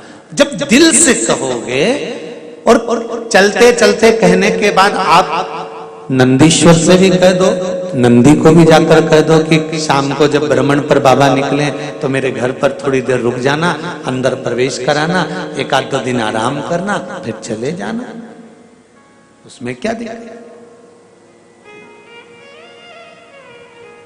निष्कपट भाव से जो सेवा का प्रकल्प है वो जीवन का सुख है, उसमें परमात्मा की प्राप्ति है।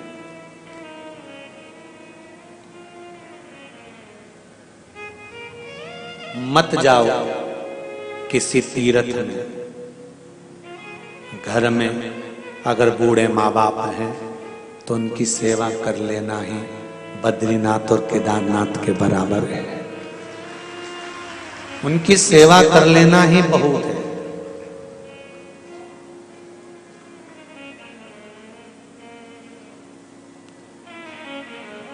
पर बड़ा विचित्र जमाना आ गया जी, बूढ़े माँ बाप से नहीं पूछा गया कि तुमने केदारनाथ जी का दर्शन करा है कि बद्रीनाथ जी का करा है। पत्नी से जरूर पूछ लिया, तू कभी गई थी? मैं छोटी थी जब पापा के साथ गई थी, हम दोस्त लोग जा रहे हैं तो पत्नी बोली मैं भी चलूंगी। तू तो पहले हो आई? नहीं मैं तो चलूंगी। गई, दर्शन भी किया। एक बार दिल से आप उनसे भी कर सकते थे, घर के बुजुर्ग, कहाँ इनका स्वास्थ्य ठीक नहीं रहता, इनको कहाँ लेकर डोलेंगे, कहाँ लेकर जाएंगे, मत ऊपर लेकर जाना, केदारनाथ और बद्रीनाथ तक, हरिद्वार की पौड़ी तक तो ले जा सकते थे।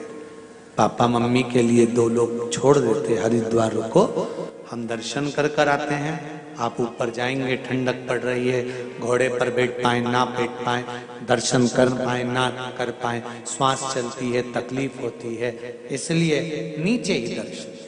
और अगर हरिद्वार तक भी नहीं जा रहे तो आप पिताजी और माताजी से इतना तो कह सकते हो कि आप घर में रहना, शिव की आराधना करना, भगवान की भक्ति करना और आशीर्वाद दो कि हमारी यात्रा मंगलमय हो, क्योंकि आपके आशीर्वाद के बिना ना तो बद्रीनाथ मिलेंगे ना केदारनाथ मिलेंगे।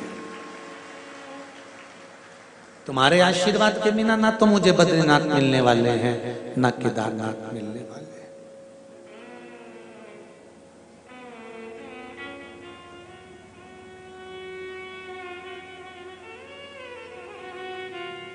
एक बच्चा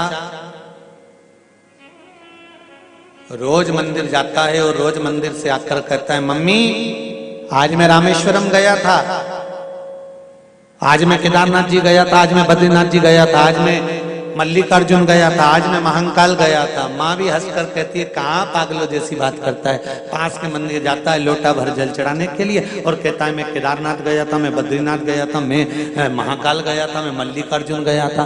तो इतने में पड़ोसन ने कहा, बेटे का दिल है, शंकर के मंदिर में अगर जल चढ़ाकर आता है और दिल से कहता है कि मैं वहां गया था, तो जब उसने जल समर्पित करा है रामेश्वर के नाम से, तो वो जल रामेश्वर पे ही गया था, ये निश्चित है, दिल से दिया गया।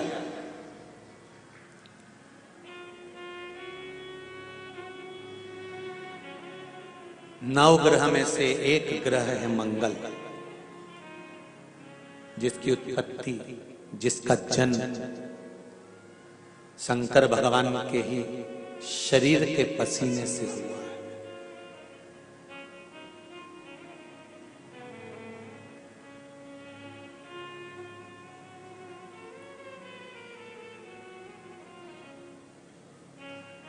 और इस मंगल को ठंडा करने वाला कोई दूसरा नहीं है। धधकते हुए इस लाल ग्रह को, धधकते हुए इस मंगल ग्रह को अगर कोई समाप्त करा है तो इनकी धर्म पत्नी मेघा ने, ज्वालिनी ने करा है। मंगल ग्रह की पत्नी का नाम क्या है? मेघा। किसी किसी पुराण में ज्वालिनी भी लिखा है। अपन मेघा भी समझ लो, ज्वालिनी भी समझ लो।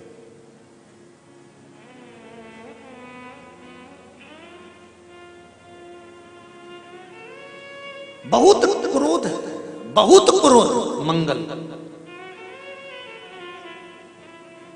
क्योंकि इसके जन्म का जो समय है ना वो बड़ा विचित्र है।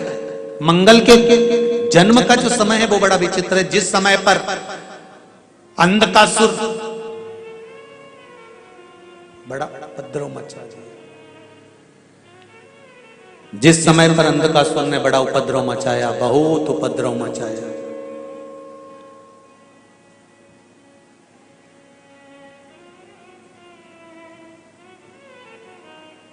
तब अंधकासुर का उपद्रव देखा नहीं गया। और अंधकासुर जब उपद्रव मचाने में तल्लीन हो गया, सब देवताओं को नष्ट करने लगा, हर तरह से उपद्रव मचाने लगा। उसको मालूम पड़ गया कि मेरे पिता हिरण्याक्ष भी चले गए हैं। तब उसको क्रोध आ गया, और क्रोध में आने के बाद उसने जब उपद्रव मचाना प्रारंभ करा, उसने जब उपद्रव करना प्रारंभ करा, तब भगवान शंकर तक खबर पहुंच गई, शिव जी तक बात पहुंची।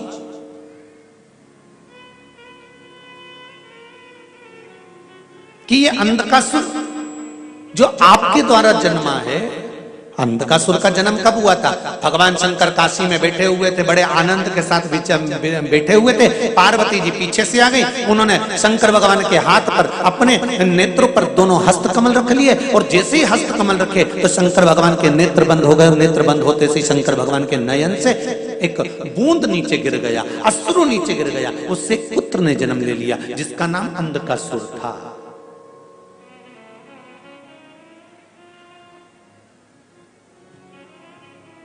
एक पुत्र ने जन्म लिया, वो अंधकासुर था।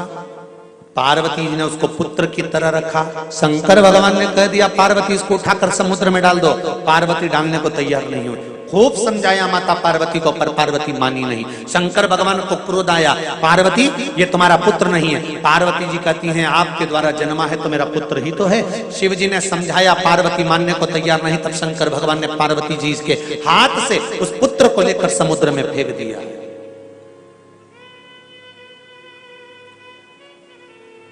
हिरण्याक्ष ने पाल पोसकर बड़ा करा।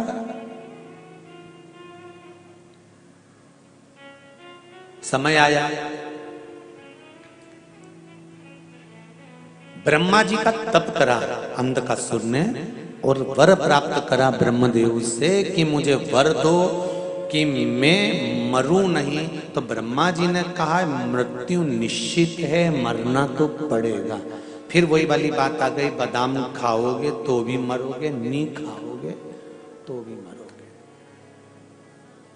पार्लर जाओगे तो भी मरोगे, नहीं जाओगे।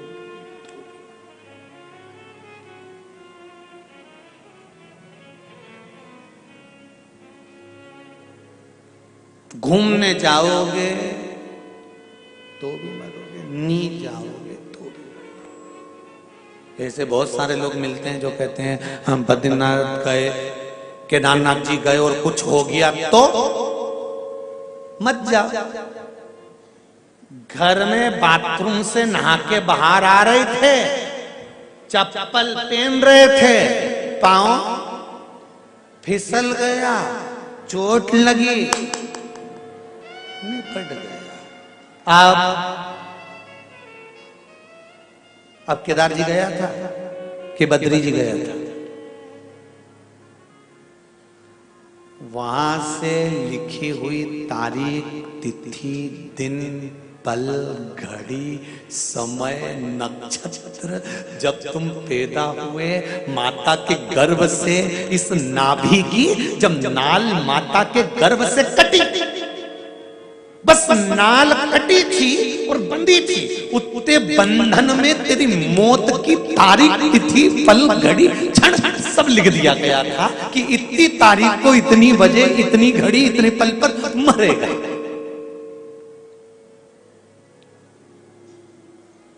निश्चित हो गया। कोरोना जैसी महामारी आई, कई बुजुर्ग तो घर में बैठे रहे और जवान की जवान निकल ली।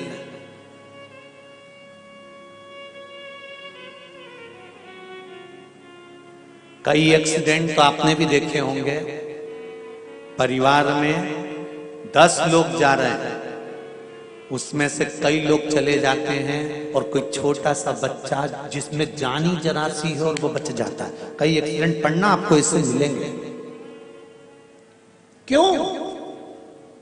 जो लिख दिया उसको कोई टाल नहीं सकता।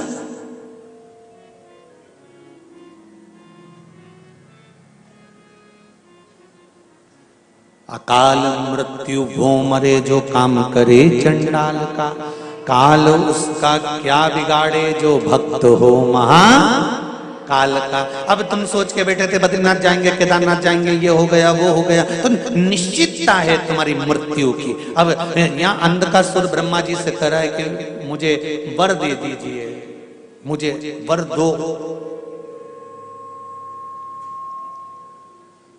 मुझे वर प्रदान करो कि मेरी मृत्यु ना हो। मरना तो है तो वर दो। जिस दिन मैं अपनी माता को गलत दृष्टि से देखूंगा उसी दिन मेरे प्राण छूटना चाहिए। तथास्तु, मेरे नेत्र दे दीजिए क्योंकि मैं अंधकासुर अंधा हूं। तथास्तु, वर मिल गए, प्राप्त हो गए। और समय आया, सूचना मिली कि इंद्र हार गया है अंधकासुर से, अंधकासुर माता पार्वती को पाने के लिए आया है। सूचना मिल गई और जो इंद्र हारा, हारते से ही इंद्र तुरंत शिव जी के पास गए, शंकर भगवान के चरणों में पड़ गए, प्रभु कृपा करो, क्या इस अंधकासुर को मारना है। शंकर भगवान क्रोध में लाल होकर तुरंत पहुंच गए और क्रोध में लाल होकर जैसे ही शंकर भगवान पहुंचे हैं, क्रोध में लाल होकर भगवान शिव जैसे ही पहुंचे, जैसे ही शंकर भगवान पहुंचते हैं और अंधकासुर के साथ में कई वर्ष तक शंकर भगवान का युद्ध हुआ है, क्योंकि अंधकासुर शिव जी के पुत्र हैं और शंकर और शिव के पुत्र में कोई अंतर नहीं है। व्यक्ति सारी दुनिया से युद्ध करता है तो हार